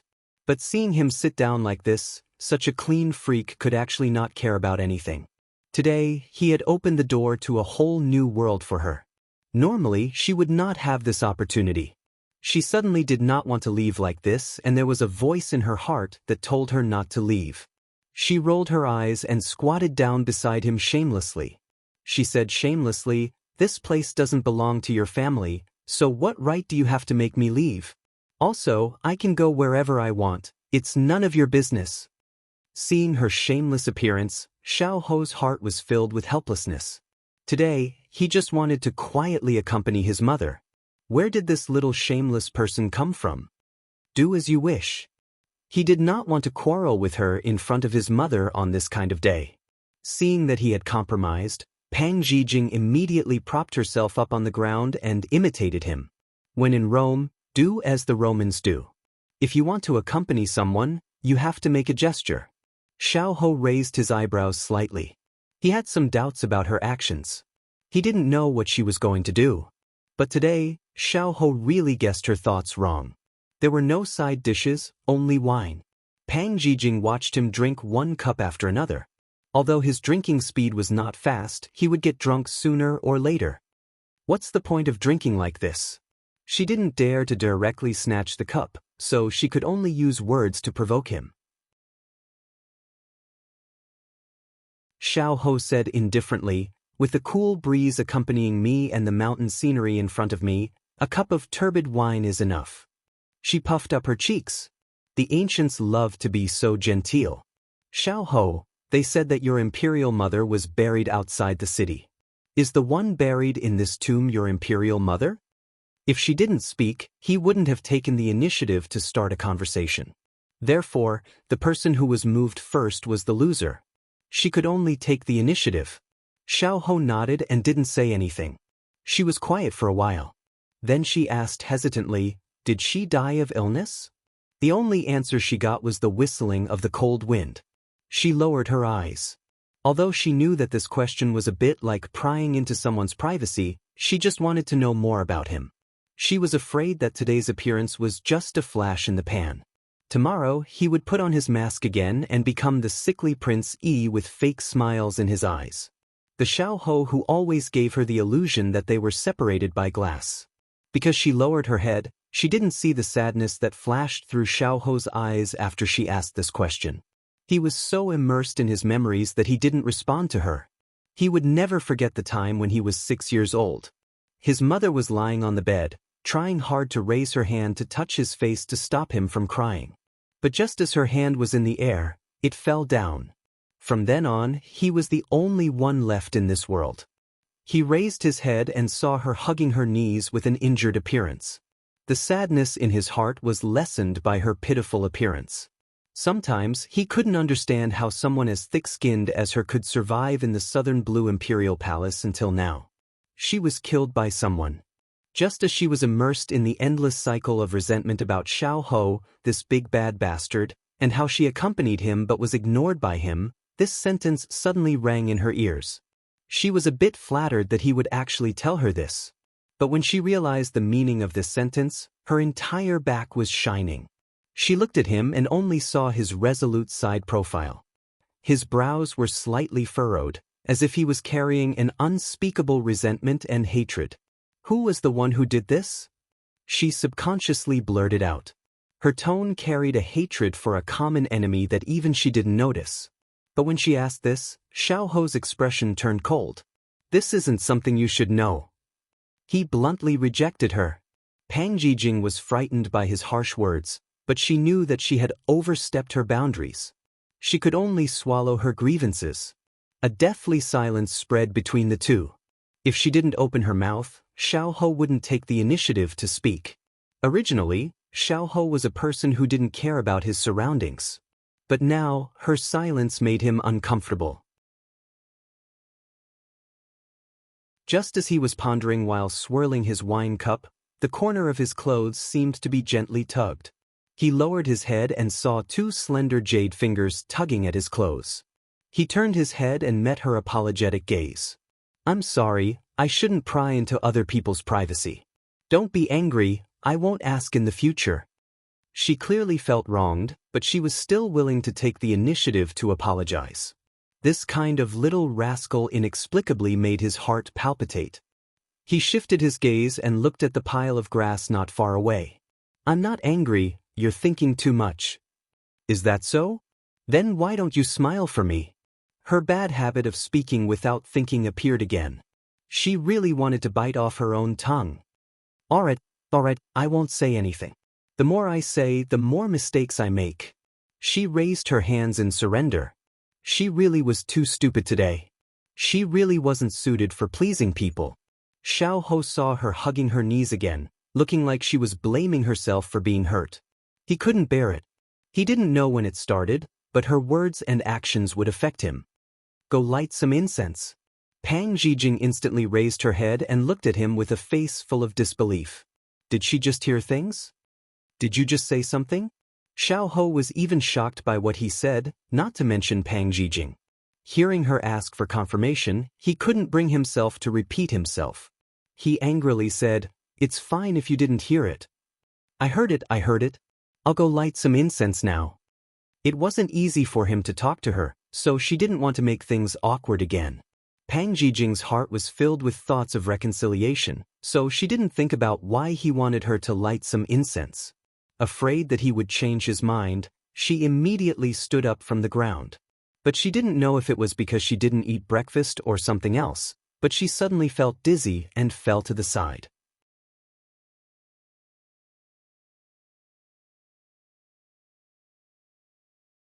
Chapter 1187. Pang Jijing's entire body was pressed down. Xiao was caught off guard and could only reach out to catch her. Although this was not the first time he had touched her, every time he touched her, he felt that her skin was very hot and his heartbeat suddenly sped up. After the dizziness passed, she found that she was lying on top of him in a very ambiguous position. It was soft and fragrant. She actually shamefully felt that lying on top of him was very comfortable. "Have you touched enough?" Just as she was about to become infatuated, a forbearing voice rang out in her ears. Only then did she realize that her hand was on his chest and she was poking and pinching everywhere. "Cuckoo!" She immediately got up from his body. She did not even dare look at him as she quickly searched for the incense. Being hit by her was too sudden. Xiao stood up while holding his shoulder. As expected, meeting her was never a good thing. After moving his limbs, he looked up and saw her holding a stick of incense, not knowing what to do. He couldn't help but let out a sigh. Then he walked straight to her side, took her incense, and took out a match from his sleeve. "Stupid to death, can't you ask me for help?" After lighting the incense and putting it back in her hand, Xiao could not help but ridicule her. She wanted to cry but had no tears as she held the incense. She silently cursed in her heart. "Isn't this because I'm afraid you'll find me annoying?" Xiao stood by her side and turned to see her serious face. The irritation in his heart also calmed down as he slowly opened his mouth. "My mother used to be the daughter of the Minister of War. She was a famous, talented, and beautiful woman in the capital. Later on, her father, who was my grandfather, was framed for colluding with the enemy. His entire family was exterminated, the men were sent to the border and the women were sent into the palace as slaves. My mother entered the palace like this as the daughter of a guilty official. Later on, because she received imperial father's favor, I existed. But she was only able to endure 6 years in the palace before she was poisoned." His calm and emotionless voice recounted the tragedy of his life without much emotion, but it made Pang Jijing's heart ache. He must have had a hard time during those unmentioned times. His mother was the daughter of a guilty official, so she definitely did not receive good treatment in the palace. Moreover, she had heard early on that he was not favored since he was young. She could imagine how difficult it would be for him to lose his mother at such a young age in the cold palace, where the words of the weak carried little weight and the palace servants held the strong and stepped on the weak. But when he spoke, he didn't mention that past at all. When a person was in so much pain that they were numb, they would not cry out in pain. In the silence, he could feel the deep pity in her eyes. Xiao was slightly stunned. He didn't know why he told her these things so naturally, but so many years had passed. He had endured so many bitter, tiring, and hateful days. He didn't need anyone's sympathy. Now, he was living with the goal of revenge in mind. However, the person next to him was not related by blood. They were just strangers who met by chance. He had schemed against her, but she still felt pity for him. This made him a little surprised, but he did not want to delve into the specific reason. Because right now, there was nothing more important than his revenge. "Light the incense." He looked away and said lightly. Pang Jijing gathered her emotions and nodded. Then, she faced the tombstone and respectfully held the incense, silently thinking. "Auntie Luo, although I have never met you, but from Xiao's arrogant and cold attitude, I can feel his respect and love for you. You must be a gentle woman. It's a pity that I have no chance to meet you. But I am very grateful to God for letting me meet him, and I am also grateful to you. I, Pang Jijing, promise that as long as I am in the Sichuan capital, I will accompany him and not let him be lonely. I hope you can rest in peace in heaven." Xiao stood beside her and took in her sincere prayer. A touch of warmth appeared in his eyes. Then, he turned to look at the tombstone and his gaze became gentle. "Mother, the girl standing in front of you is called Pang Jijing. It is very likely that she is the one who will spend the rest of his life with your son. Although she is very silly and naive and causes trouble for me from time to time, I am already used to it. You can rest assured in the ground." Pang Jijing had already inserted the incense into the incense burner. When she was about to sit back down, something was suddenly stuffed into her hand. She looked down and couldn't help but twitch the corner of her mouth. "A sickle? What do you want to do?" She had a bad premonition. "Can't you see that the grass has grown over the tombstone? Hurry up and finish it before the sun goes down." After Xiao finished speaking, he no longer paid attention to her. He picked up another sickle and went behind the tombstone. He rolled up his sleeves and began to remove the grass.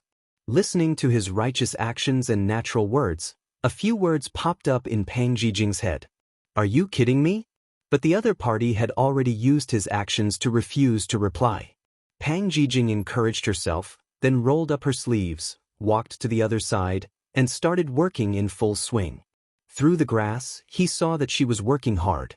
Xiao smiled with satisfaction and then continued to lower his head to do his own work. He was busy all the way until evening. The rain also gradually stopped. She straightened her back. Her whole body was a little wet, but her forehead was full of sweat. She threw the sickle on the ground and sat down. "I'm so tired." Xiao Ho walked out and poured her a cup of wine. Make do with it to quench your thirst. Her mouth was dry now, so she couldn't care about anything else. She raised her head and drank it. It wasn't as bitter as she had imagined. On the contrary, it tasted very good. She couldn't help but turn to ask him, "What wine is this?" "It's sweet. Fruit wine. My mother liked to drink it when she was still in her boudoir," he replied. She nodded. It tasted very good. It wasn't too strong and was suitable for women to drink. Wait, didn't he drink from this cup just now? Her face flushed red. Was this considered an indirect kiss? Xiao Ho naturally didn't know what was going on in her head. He turned to see her in a daze and couldn't help but urge her, "Let's go." So soon? She hadn't rested enough. Xiao Ho was helpless. "Don't tell me you want to stay and feed the mosquitoes?" She looked at the few bumps on her arm. After weighing the pros and cons, she immediately got up. Let's go home." Seeing her skipping ahead, Xiao Ho smiled and followed behind with his hands behind his back. It was just that when they were climbing up the hill, he turned back to take a look, and an unknown emotion surfaced in his heart. On this day this year, because of Little Rascal's interruption, it didn't seem so sad. At this moment, Little Rascal was startled again. Xiao Ho, look, there's a rainbow." He turned back, but he didn't look at the sky immediately. Instead, he looked at the bright smile that was so sincere and warm. "I see it. It's very beautiful. Of course, I'm in a good mood, so I'll sing a song for you. The sunshine always comes after the rain. Please believe that there's a rainbow. I'll accept all the ups and downs. I'll always be by your side." Her crisp and warm voice reverberated throughout the vast space.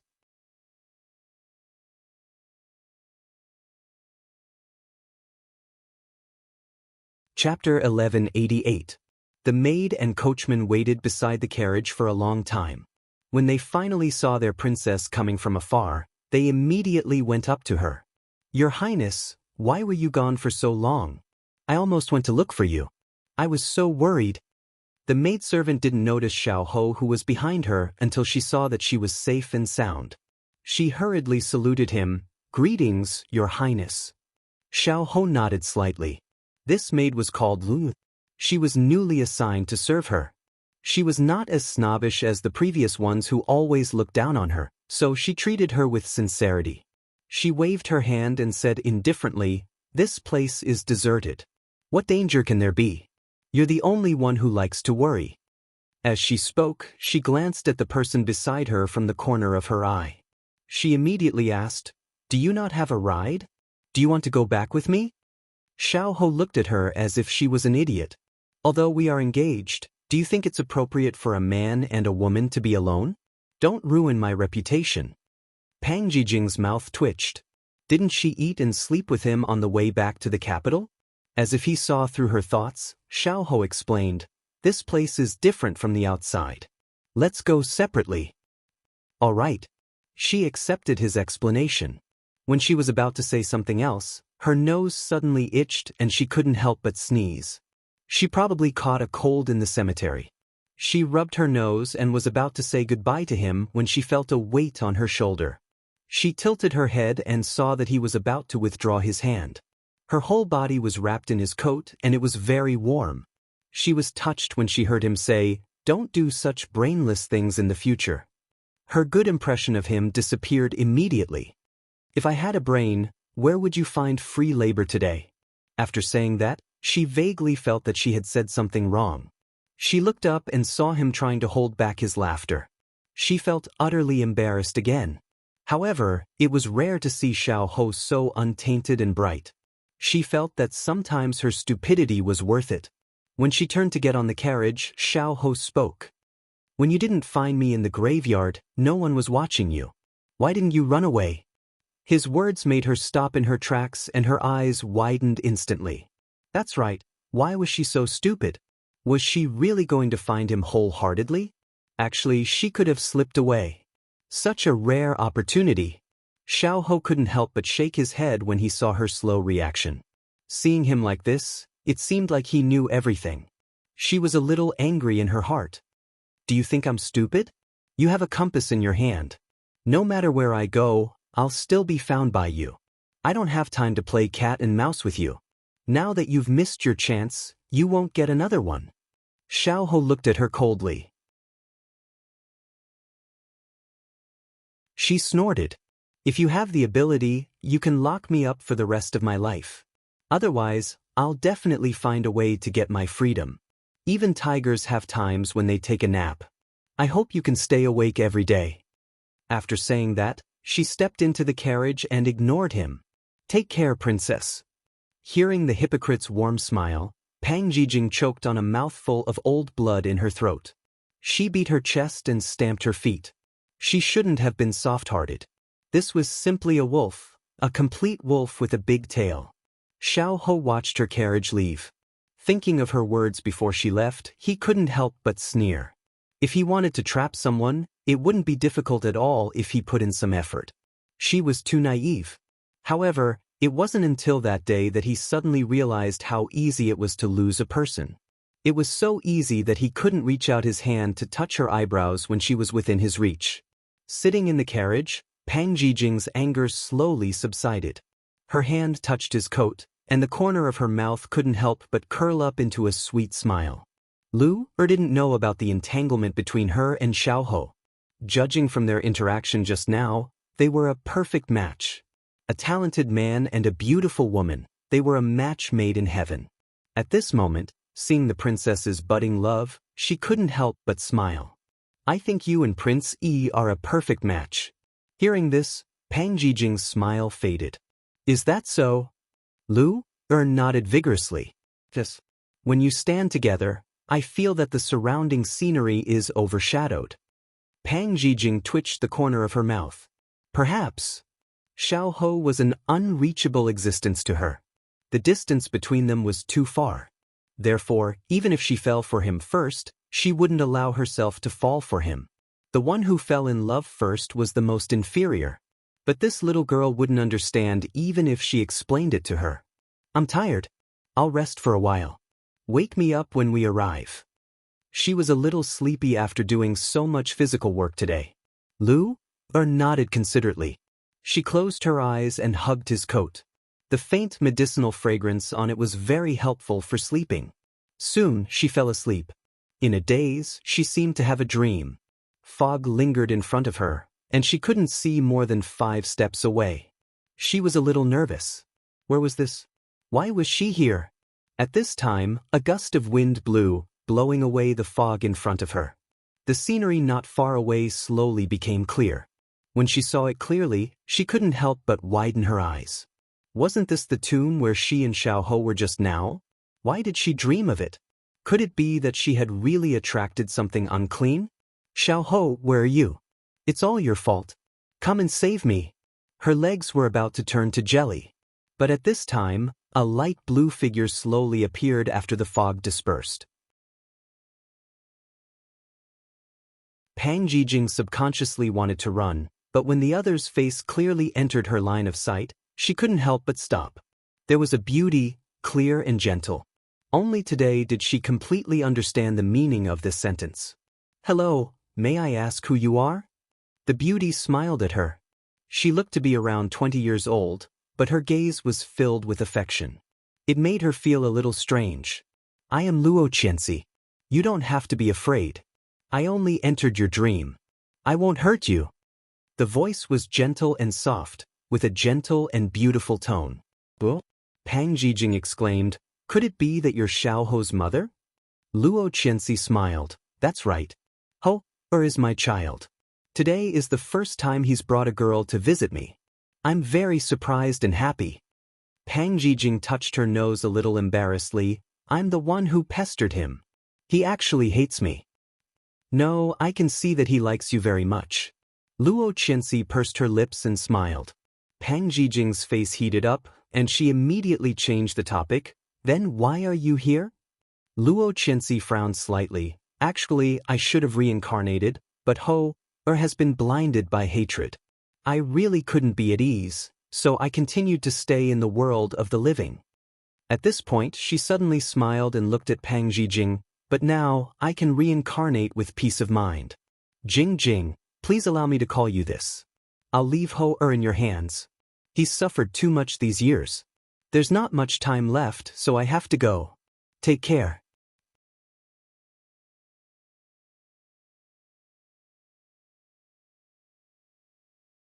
Chapter 1189.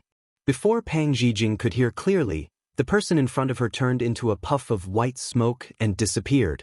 She reached out to call her, but suddenly woke up with a start. Princess, did you have a nightmare?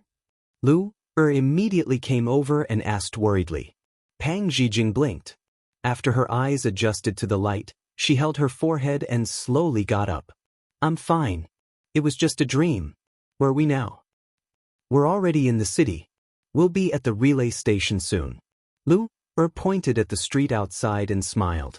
She nodded and leaned against the wall of the carriage. Her gaze fell on the brightening street as she recalled the scene in her dream. Could it be that she dreamed of what she thought of in the day? But that woman was so real. She could still remember her smiling face and the words she said. That was too strange. At this moment, Lu-er suddenly remembered something. She immediately took something and handed it to Ji-Yun-shu. Princess, when we entered the city just now, a servant from Prince Yi's residence sent this ointment. He said that Prince Yi ordered it to be applied to your wounds. Lu-er then asked worriedly, Princess, are you hurt? Pang Zhijing, who was immersed in her own world, didn't react. However, Lu-er, who was worried about her, had already started to check her injuries. Ji-Yun-shu was just about to tell her not to panic when Lu-er held her hand with tears in her eyes. Her heart ached. Princess, what happened to your hand? Why are there so many cuts? What have you been doing all afternoon? Only then did Pang Zhijing notice that her fingers were cut by the grass. Although the wounds weren't deep, they still hurt a little. I had nothing to do this afternoon, so I went to pull the grass. I didn't know that my fingers were so delicate and couldn't do any physical work. Lu-er looked at her plaintively. Princess, you're of noble status. Those menial tasks are all done by us servants. If you have nothing to do, you can go play the zither and read books. If there's anything else, just let me do it. Ji-Yun-shu was tired of having to deal with such a nagging maidservant. She could only promise that it wouldn't happen again. You said that this ointment was sent by Prince Yi? Ji-Yun-shu's main point was this. Lu-er nodded. He said that if you apply this ointment twice a day, it will heal quickly. After you bathe in the evening, this servant will apply the medicine for you. It turned out that he still cared about her. It seemed that he wasn't so cold-hearted after all. Pang Zhijing was secretly delighted. Lu-er was immune to her mistress's infatuation. She began to think about what supper she should prepare for tonight. The carriage smoothly entered the relay station. Inside the palace, Consort Yu stood at the entrance of Xiao Ran's palace and waited impatiently outside. After a while, Lu Yu walked out and said to Consort Yu with a straight face, His Highness said that he's not feeling well and asked for your Highness to return first. He'll visit you once he's recovered. Every time this consort comes, you all use this excuse to fob off this consort. Have you all eaten a bear's heart or a leopard's gall? Imperial concubine Moon finally couldn't bear it any longer and said angrily. Lu Yu still looked neither servile nor overbearing.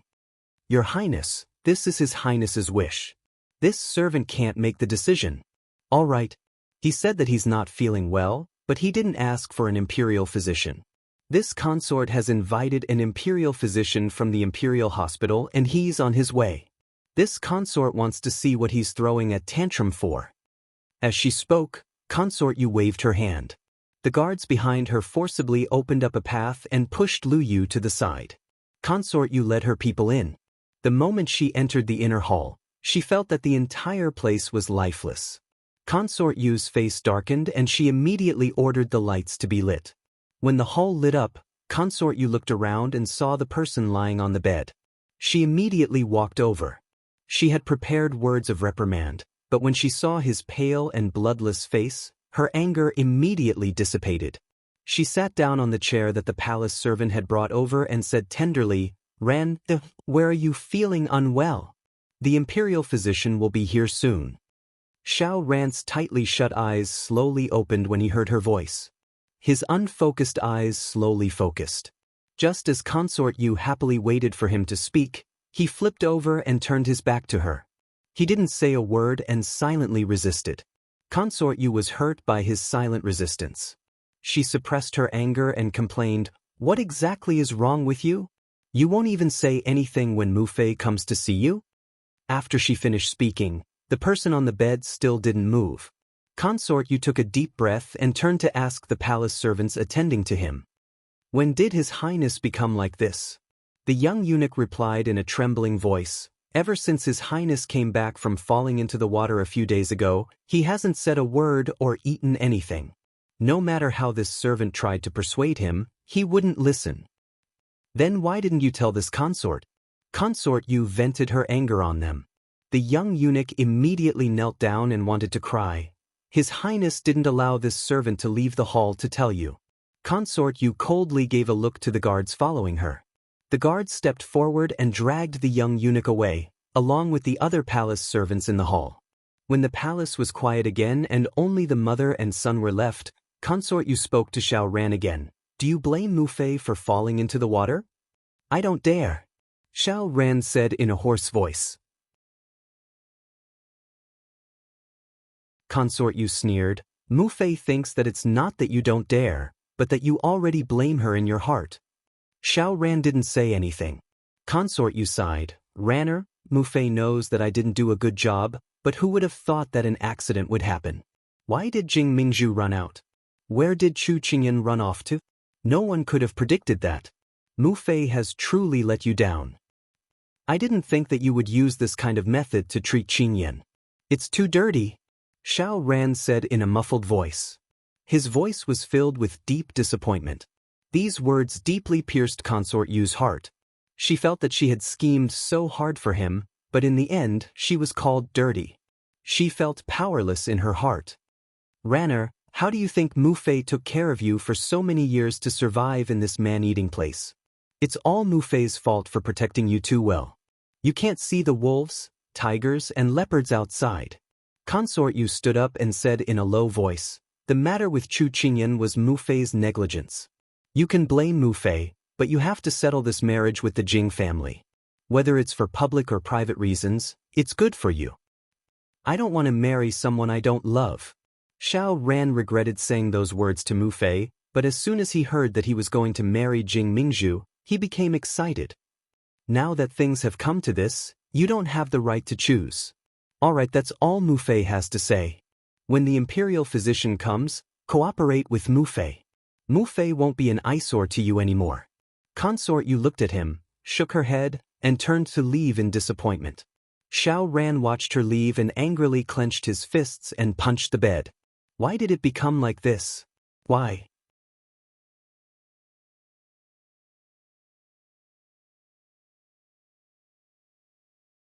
Chapter 1190. The sky gradually darkened. When Chu Qingyan received the news that Big Ice Cube had returned, it was already late at night. She hurriedly ran to his courtyard.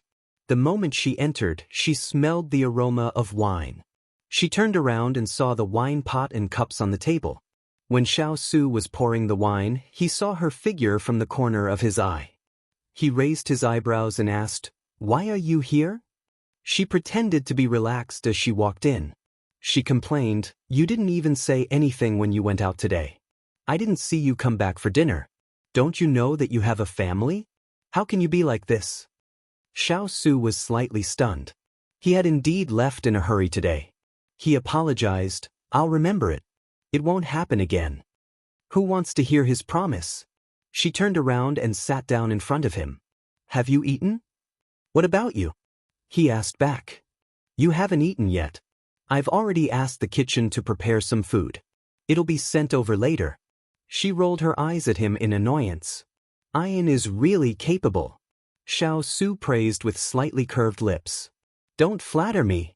This lady doesn't care." She was unhappy that he was keeping things to himself. He would rather relieve himself than tell her. He would rather wander aimlessly outside than come back. He would rather drown his sorrows in wine than have her accompany him. The little fellow's sudden tantrum made him a little confused. "Who provoked you?" "Far away on the horizon, right in front of me," she harumphed. Xiao Su was slightly stunned. He then smiled helplessly. I'm fine. You don't have to worry. Is that so? Then who was it that strolled around the streets as if he had lost his soul after leaving the palace, and even bought wine back? Don't you know that it hurts your stomach to drink wine without eating? What can't two people discuss together? When two people share happiness, happiness will be added to happiness. When two people share bitterness, bitterness will be less bitter. Big Ice Cube, do you not have me in your heart anymore? So I'm not important anymore? In the beginning, Xiao Su listened to her scolding and felt a little guilty. But in the end, it escalated to such a serious level. He didn't know whether to laugh or cry. His palm landed on her head and rubbed it hard. He laughed and said, "What nonsense are you talking about?" Chu Qingyan pursed her lips. She suddenly stood up and pounced on him. Xiao Su instinctively opened his arms and embraced her. She hugged him tightly and buried her head in his chest. She said in a nasal voice, "Big Ice Cube, it's okay. Don't be sad. There are thousands of people in this world, and thousands of people have different personalities and ways of living.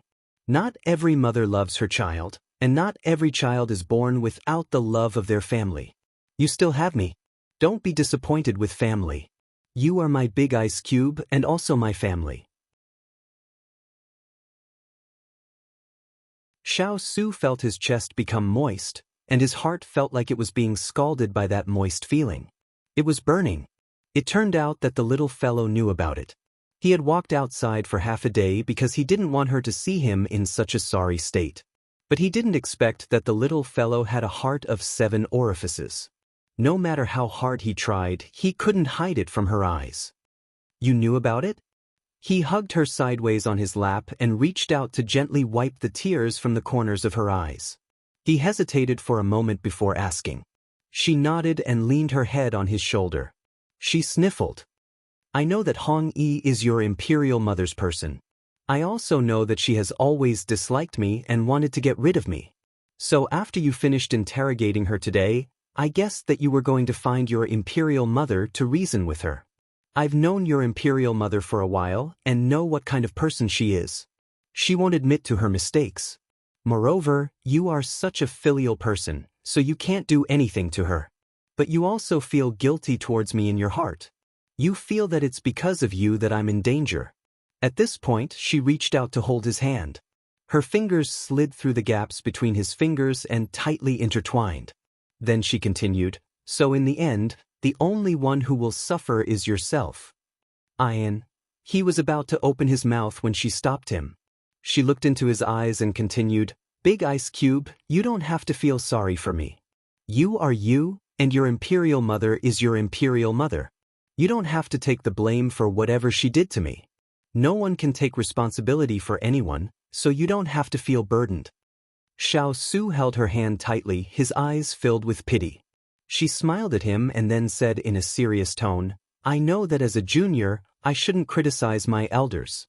But I still want to say that in Empress Liang's eyes, there are only power and status. Family ties may be the last. So you know what kind of person she is, so don't expect to receive love from her. If there's no hope, there won't be disappointment. Big Ice Cube, I hope that you can live a more relaxed and happy life. Those responsibilities, the country, and the world, we can do as much as we can. Don't carry the rest on your shoulders, because that will make my heart ache." After saying so much, she stopped to catch her breath. Suddenly, she felt that the place she was leaning on was trembling slightly. She couldn't help but look up, only to see that the Big Ice Cube was laughing softly. "Hey, don't be like this. I'm talking to you seriously, but you actually laughed." It was rare for her to be so serious, but the Big Ice Cube didn't give her face at all. It was too sad. But to be able to see him smile from the bottom of his heart again, she felt that she didn't say so much in vain. And these words had been hidden in her heart for many years. Finally, she was happy to say it out, and she couldn't help but giggle foolishly. "Ian, I didn't expect you to have a teacher's side." He shook his head and laughed. "I also didn't expect that a dignified general like me would be lectured by someone one day." And in his heart, he agreed with every word she said. This is called shocking people with a single brilliant feat. It's all because I'm usually too low-key. She was in a good mood, and her face became thick-skinned. Xiao Su looked at the little fellow in front of him. From the bottom of his heart, he felt that she was like the umbrella in his life. Every time a storm came, she was the only one who accompanied him. She was right. People couldn't choose their own birth and parents. Nothing could be forced. Only by letting nature take its course could one free their heart and not live so hard anymore. He was too greedy and excessively wanted things that didn't belong to him.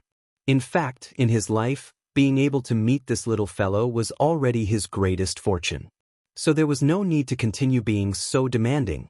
It was as if he had put down a heavy burden that had been weighing down on him for many years. He had never felt so relaxed. Then she asked, "Then are you in a better mood now? Are you still feeling bad?"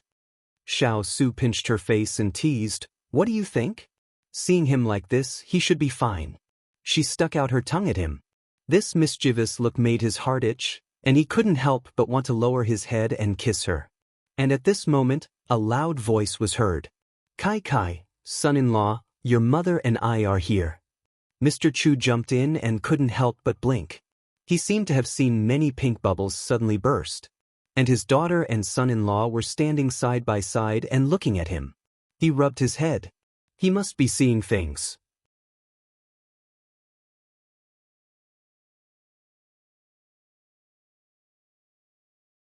Chapter 1191. We haven't eaten yet. Let's eat together, Mr. Chu said casually. Just then, Mrs. Chu came in and smiled at the two of them. "I told the kitchen to prepare 2 more dishes."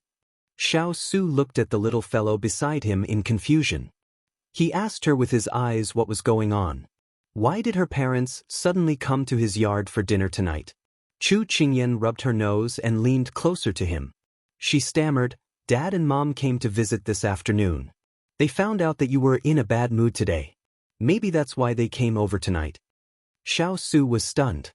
However, at this time, Chu Qian's father had already sat down and asked his wife to sit down. Then, he picked up the wine pot and poured a glass of wine.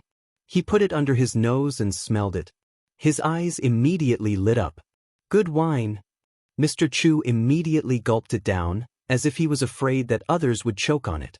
At the same time, Huang Yi brought the servants in with the dishes. Sweet and sour pork ribs, braised fish, braised pork trotters, 8 treasure wild duck, golden roll. It was obvious that Huang had put in a lot of effort into tonight's meal. Mr. Chu was already drooling. He waited for his wife to scoop the food for him and couldn't wait to take big bites. "You don't even know how hungry I was waiting for you to come back for dinner," Chu Qian's father said incoherently. He didn't know why they wanted to wait for him to eat together, but when he heard this, his heart instantly warmed. He reached out with his chopsticks and put a piece of fatty fish into Mr. Chu's bowl. He then put a piece of pork ribs into Mrs. Chu's bowl and asked them to eat more. Mr. Chu was flattered. "Son-in-law, you actually know that Dad likes to eat fish. Come, have a piece too." Xiao Su looked at the extra meat in his bowl and didn't know whether to laugh or cry. Wasn't this piece of fatty meat a little too fatty? "Kai, you're still growing. Eat more trotters." "I don't want." "Don't just focus on getting food for us. Eat more too." "Dan Yang, give your son-in-law a piece of hoof. That plate is too far away. I'm afraid he won't be able to get it." Therefore, the long-limbed son-in-law became a short-limbed son-in-law in his father-in-law's words. Looking at the joyous scene at the dinner table, Xiao Su suddenly felt that was what he had desired in the past. The whole family enjoyed their meal in a relaxed manner. They cared for each other and treated each other sincerely. It turned out that happiness was always so close to him. Today, he had just experienced the disappointment of his family, but because of the little fellow's family, he felt warm. He seemed to have understood something, and the knot in his heart was quietly untied. In the future, he would also have a family and more than one.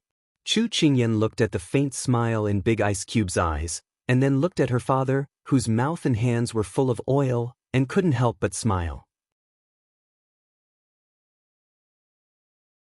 Heaven closes a door for you, but opens a window for you. Maybe you haven't met the right person, but as long as you don't give up, you might meet him at the next corner. Come, son-in-law, have a drink with your father." The wine cups clinked, and laughter filled the room. It was such a happy and harmonious family. Hua Ling and Turin, who were standing guard outside, could hear the laughter coming from inside from time to time. Their tense nerves could finally relax. It's still the little princess that has a way. She silently gave Master such a powerful healing medicine. Hua Ling sighed. His words couldn't hide his admiration for the little princess. Turin nodded. "I thought that Master would be depressed for a while like before, but it's all thanks to the little princess. In the future, we need to pay more attention to the movements of the imperial palace. At least, we need to protect the little princess from being hurt. Otherwise, where can we find such an outstanding little princess for Master?" Hua Ling sighed. Turin's expression turned serious. "You're right. At least before we leave the capital, we can't let down our guard." There was only one Chu Qingyan in the world, one Chu Qingyan who could heal the wound in their master's heart. So even if they had to use all their strength, they would not let her suffer any harm. In the morning, Chu Qingyan had nothing to do and was trimming the potted plants in the room. Jasper walked in. "Master, the fourth prince's bodyguard is asking to see you." Chu Qingyan cut with a pair of scissors and almost cut it. She checked it and found that there weren't any big problems before putting down the scissors. She was silent. Ever since the palace banquet, she had not heard any news from Xiao Ran. Now that he suddenly sent someone over, she muttered in her heart. Why was he looking for her? "All right, bring him to the guest room. I'll come after changing my clothes," she ordered. After a while, she appeared in the guest room. When Xiang Yu saw her, she respectfully bowed and said, "Young Miss Chu, my family's highness is leaving the palace today. He has prepared a banquet at the Celestial Crane Pavilion and wants to invite you over." Chu Qingyan couldn't help raising her brows. Did he say what it was about? No, he didn't. Xiang Yu answered honestly. Although the other party's intentions were unclear, they had been good friends for many years. She couldn't bear to disappoint him. Moreover, he was about to get married, so she should go and congratulate him. "All right, then you go first. I'll be there shortly." "Yes." Xiang Yu bowed and retreated. After she left, Jasper asked in confusion, "Master, do you really want to go? The rumors have been spreading like wildfire in the past few days. This subordinate is worried that someone with ulterior motives will make an issue out of it." It wasn't that she hadn't considered this problem before, but she still felt that she had to make a trip. If she could use this opportunity to cut off his thoughts, then no matter if it was for him or her, it would only be beneficial. The person who started the rumors has already been dealt with. Moreover, we have done nothing wrong, so don't worry. Chu Qingyan comforted her, then ordered Xining to prepare the carriage. However, she still took Jasper's words to heart. Before leaving, she decided to return to her room and change into men's clothing as a disguise. After all, this was a sensitive period, so it was best to avoid causing trouble if possible. "Do we need to inform Lord?" Xining didn't follow. After sending her master onto the carriage, she suddenly thought of something and asked. Chu Qingyan nodded. "If he returns before I return, tell him my whereabouts." Xining accepted the order and retreated. Celestial Crane Tower was 2 streets away. The road was filled with carriages and it took more than an hour to arrive. Once they arrived, they were led to a private room on the 2nd floor. Chu Qingyan stood at the door for a while before reaching out to push the door open. Celestial Crane Tower had always been decorated with a generous and noble aura, so the first thing that entered her eyes was a large and lifelike peony painting. It was as if a real flower had bloomed in front of her eyes. She exclaimed in surprise. This painting came from a famous painter in Sichuan. "The paintings in my palace are also his. If you like them, I'll have someone send a few over to you." A familiar yet unfamiliar voice sounded in the room.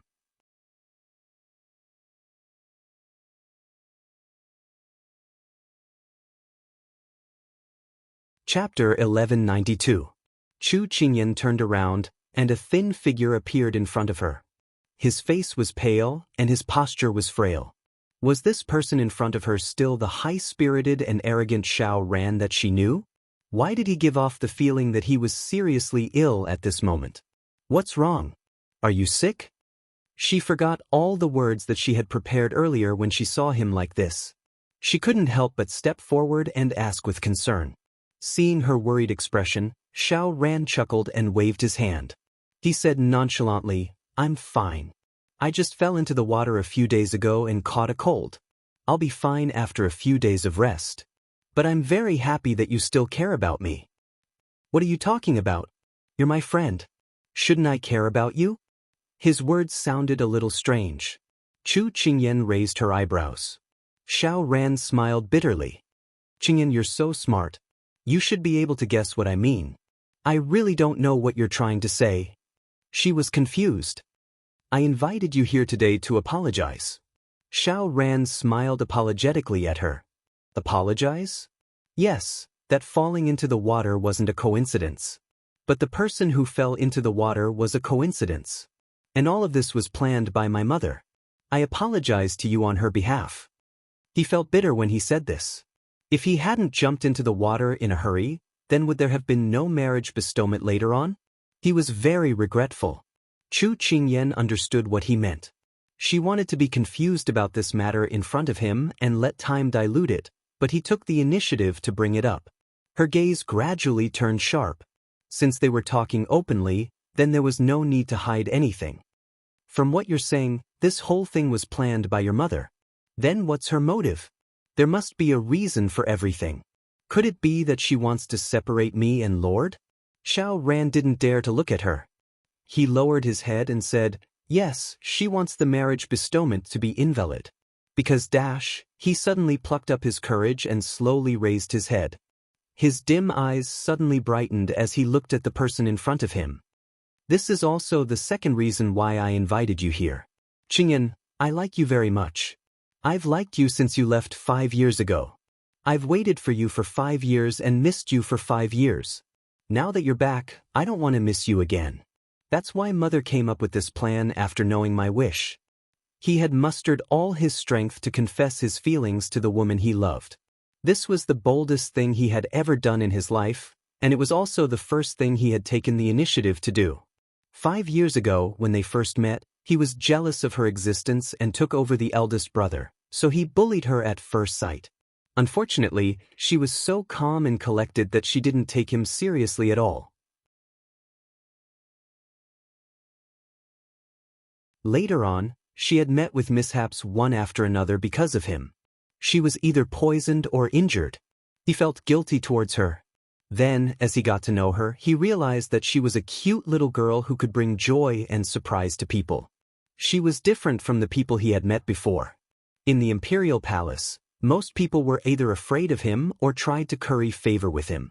No one was willing to play with him. But she was different. She treated him as a friend. She would ignore him, take care of him, play with him, and tell him the truth of life. This was something he could not understand from anywhere else. So, gradually, he became dependent on her and his eyes could not leave her. Until one day, he suddenly realized that his feelings for her had changed. He wanted to keep her by his side, protect her, and give her happiness. But when his eldest brother was forced to leave the capital, he was injured and could not do anything. He could only watch as she went further and further away from him. Then she left for 5 years. The taste of longing became sweet as he waited. It turned out that waiting could also make people feel happy. 5 years later, he met her again. She had already grown to the point where no one could recognize her. She was noble, beautiful, and generous, but her strange personality was still there. As soon as they met, they returned to the way they were in the past. He was very grateful for the gift from the heavens. Although she had grown up, she was still the same person. His heart could no longer stop beating faster for her. Just like in A Phoenix Seeking a Phoenix, when there is a beauty, you will never forget her. When you don't see her for a day, you will go crazy thinking about her. Faced with Xiao Ran's sudden confession, Chu Qingyan was stunned. For a moment, she could not react. "Qingyan, don't be scared by me. I really do like you. It's just that I never told you." "No, that's not right. Last time at Hugua Temple, I played the song, A Phoenix Seeking a Phoenix, for you. That day, I wanted to express my feelings, but you didn't give me the chance." Xiao Ran rubbed his head. He was a bit embarrassed, but he knew that at this time, he could not show his cowardice. Otherwise, it would be easy to leave a bad impression. So he straightened his back and locked his eyes on her, unwilling to look away. Chu Qingyan's lips twitched. Knowing was one thing, but hearing him say it with her own ears was another.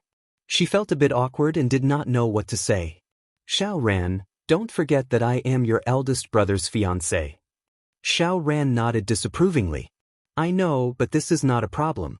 As long as you are willing to marry me, I will tell my eldest brother and imperial father that we are truly in love. They treat me so well, so they will not stop us. Hearing his matter-of-fact tone, Chu Qingyan felt that it was incomparably absurd. She really wondered if water had entered his head when he saved her.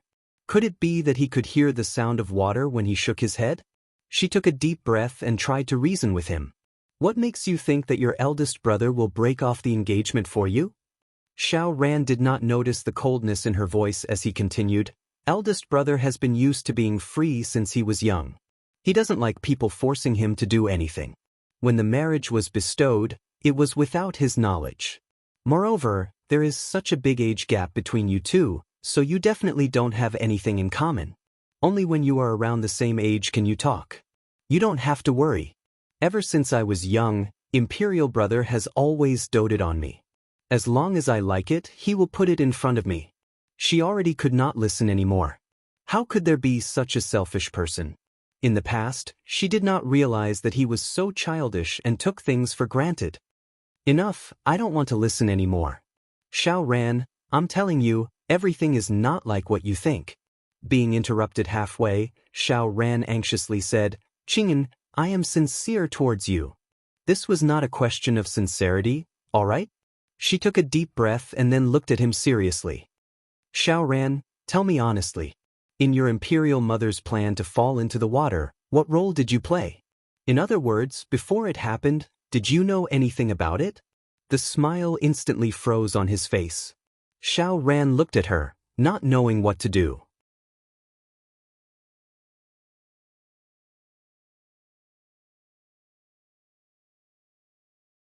Chapter 1193.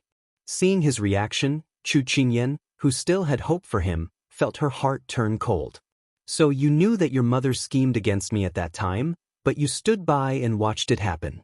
If Miss Jing hadn't happened to appear there at that time and become the scapegoat, then I, who is standing in front of you, might have faced ruin and a stain for the rest of my life.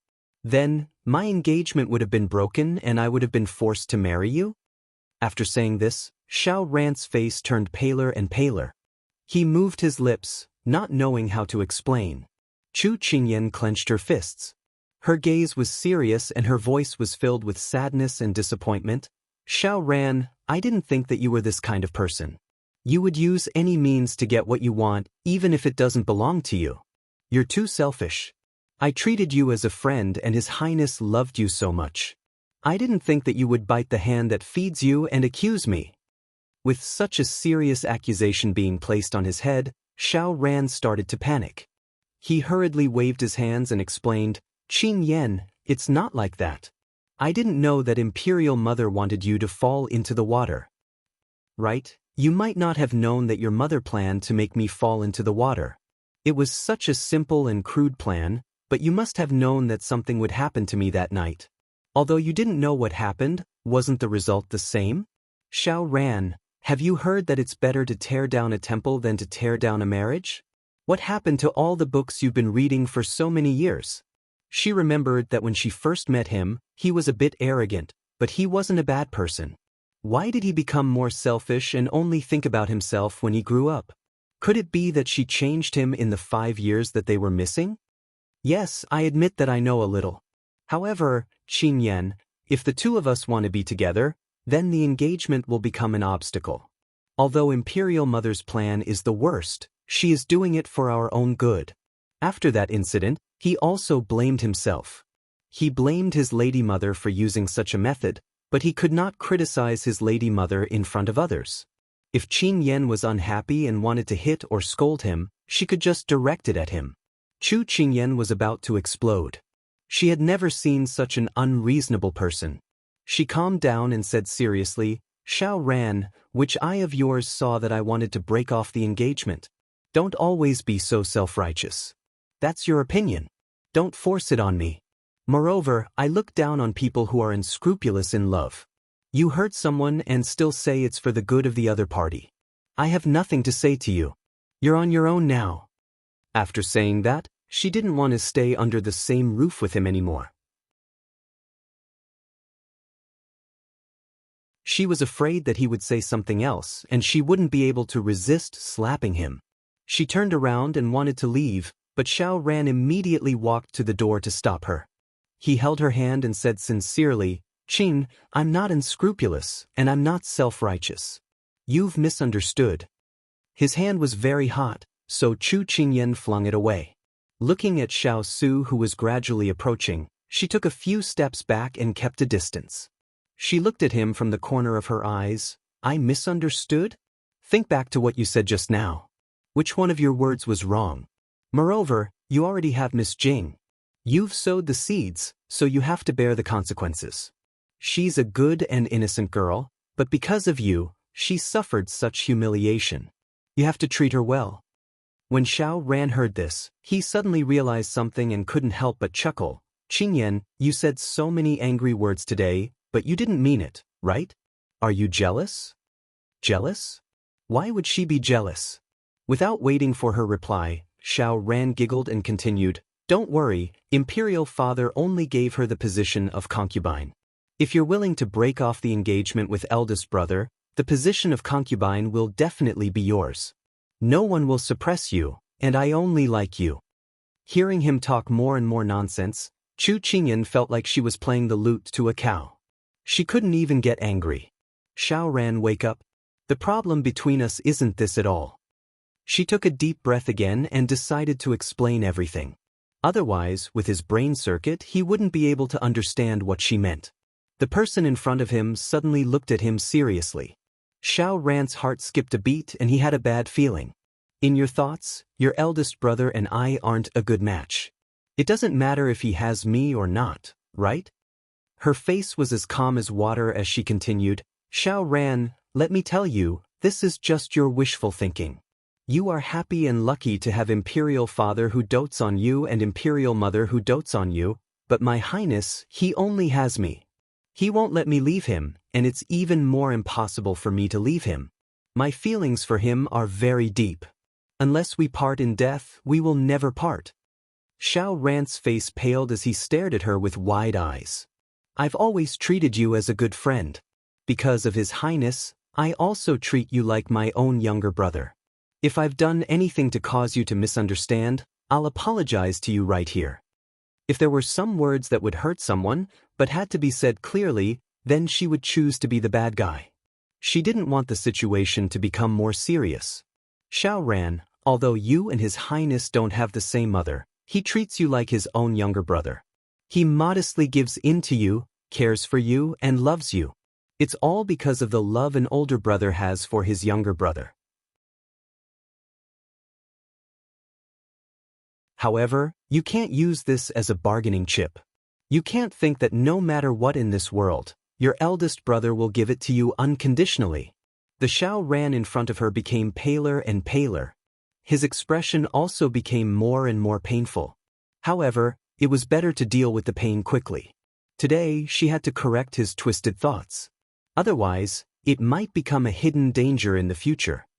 "So Xiao Ran, if you want something, then fight for it reasonably. However, before you fight for it, ask if the other person is willing or not. No one should be unconditionally good to another person, and no one can take other people's efforts for free.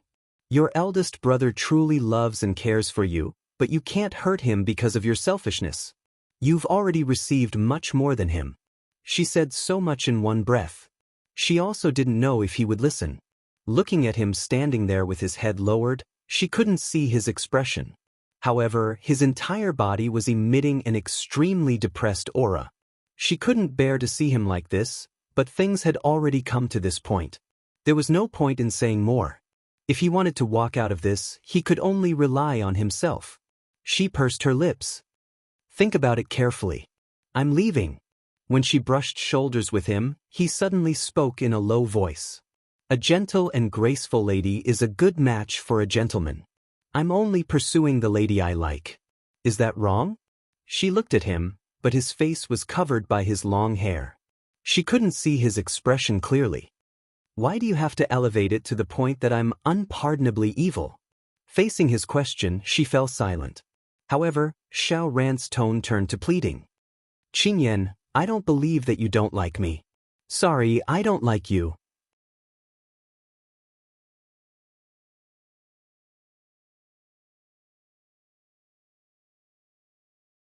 Chapter 1194. I'm sorry, I don't like you. This sentence was like a bolt from the blue, exploding in his head. He had been infatuated with her for so many years, secretly hiding his feelings for her in his heart for so many years.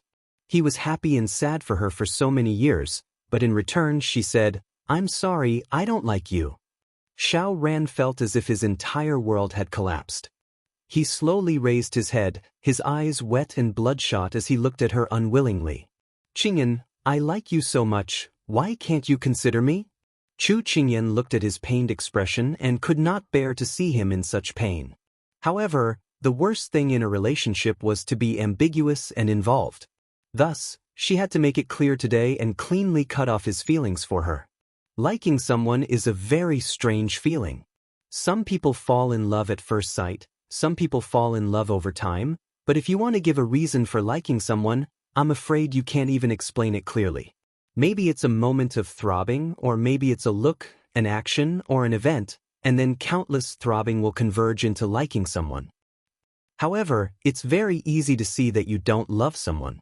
From the beginning to the end, I've always treated you as a friend, and in my heart, I already have your eldest brother. In front of outsiders, she was never shy to admit her feelings for Xiao Su. If Xiao Su was here at this moment and heard her confession, he would probably be overjoyed. Xiao Ran, feelings aren't like favors. If you help me, I owe you a point. It's also not like buying something with a clear price and an equivalent exchange. Feelings are unfair. No matter how much you give, you might not get anything in return. I can't reciprocate your love for me, but I'm very grateful for your feelings for me and the time and energy you've spent for me, because in this world, every feeling deserves to be treated with gentleness, whether it's reasonable or not. Moreover, I'm not as good as you think. I have many flaws, but you haven't been with me for a long time, so you haven't discovered that in this world, there are many people who like because they don't understand, and give up because they understand. Wasting time is wasting life, so in order to cherish time, you should give up on me. She still treated him as a friend and confided in him, hoping that he would turn back soon. Although she couldn't bear to say these words, she still had to say them. Xiao Ran shook his head. At this moment, no matter what she said, he would only see it as an excuse. He didn't believe that she didn't have any feelings for him. Qingyan, are you saying this because of eldest brother? You don't have to worry about that imperial edict at all. As long as you are willing to be with me, I can deal with imperial father and imperial brother. If it really doesn't work, I will beg imperial mother. Xiao Ran. Chu Qingyan sharply cut him off, her eyes cold. When will you recognize the truth? His Highness and I love each other, it has nothing to do with anyone else. It doesn't matter if there's an imperial edict or not. Don't be so stubborn. Xiao Ran was a little flustered. Qingyan, don't be angry. He stepped forward wanting to pull her, but she dodged him. A trace of hurt flashed through his eyes. Chu Qingyan avoided him and walked towards the door. But after taking a few steps, she suddenly stopped. Xiao Ran thought that there was a turning point for the better. Just as he was about to anxiously express his sincerity, he heard her say, Xiao Ran, I've always treated you as a friend. In the past, in the present, and in the future, it won't change. But in view of your unstable emotions, you're too paranoid. I don't think we should meet again in the near future. Don't come looking for me either. Wait until you've thought it through. Otherwise, if we meet on the road, I'll pretend that we don't know each other. Xiao Ran was stunned. He muttered, I just like you. Do you have to be so heartless? Chu Qingyan smiled bitterly. This is for your own good, and also for His Highness. I like His Highness very much, so I have to be responsible for our feelings. So in our lives, as long as there's something or someone that affects our feelings, I won't hesitate to stay away. So Xiao ran, you still don't know what it feels like to like someone, so don't keep saying that you like them. As a friend, I'll give you one last sentence. Like is not possession. I'm leaving, goodbye. Xiao Ran sat down dejectedly, looking as if he had lost his soul. He really wanted to urge her to stay, but since she had already said so much, there was no point in forcing her to stay. He had clearly worked hard, so why was it all for nothing in the end? Why was it that she didn't like him? Was he really such a failure? Hearing the door open and the figure gradually leave, Xiao Ran scratched his head in irritation. He tilted his head back and downed the wine in one gulp. After helping him close the door again, Chu Qingyan turned to go down the stairs. But out of the corner of her eye, she saw a light pink figure standing by the door. She subconsciously looked over. Jing Mingzhu's eyes were red as she stared at her with pain and hatred. Why was she here? Chu Qingyan was confused. Looking at her, she should have been standing there for quite some time. She should have heard everything that she needed to hear. Although she felt a little guilty that she had become the scapegoat for falling into the water, she wasn't the main culprit. She felt guilty because she wasn't the one who should be responsible. Because they weren't familiar with each other, Chu Qingyan only nodded at her before turning to leave. Jing Mingzhu tightly gripped the silk handkerchief in her hand. Her entire body was trembling with anger and her heart was filled with disbelief. Ever since she had fallen into the water and been saved, she had been in a state of uncertainty. She didn't know how the palace would deal with her, but when she thought that it was the fourth prince who saved her, her heart was filled with incomparable sweetness. Later on, the palace issued an imperial edict and she got what she wanted. Although she was only a concubine, she believed that with her family background, as long as she gave birth to a son, she would be promoted to the main wife. During this time, she had stayed in the palace and sent people to inquire about the fourth prince. It was a pity that he hadn't shown his face after the palace banquet. Until today, when she received news that he had left the palace, she immediately left the palace. She wanted to thank him for saving her life and meet him. But when she hurried over, she heard the news that she couldn't accept. Falling into the water had been a scheme, but she had been careless and had been mistaken for Chu Qingyan. So the fourth prince's heart had been set on Chu Qingyan. She had just been an accident caused by a mistake in the plan. Because of this bolt from the blue, she woke up from the ecstasy of the past few days. Some details that she had overlooked suddenly popped up. When the fourth prince found out that the person he had saved was her, he was completely stunned. His eyes even seemed to be filled with regret. That shocked and helpless look was something that she would never be able to forget for the rest of her life. She watched as Chu Qingyan disappeared from her sight and her eyes slowly filled with hatred. Chu Qingyan, from today onwards, you and I cannot exist under the same sky. You're tuning in to the Passion Pages YouTube channel. We're so grateful for your support and don't forget to subscribe to join us on this incredible journey through captivating stories. Your generosity through donations truly makes a world of difference, as it's the primary source of revenue that allows me to expand and enhance this channel for you. Thank you from the bottom of my heart for being a part of this adventure.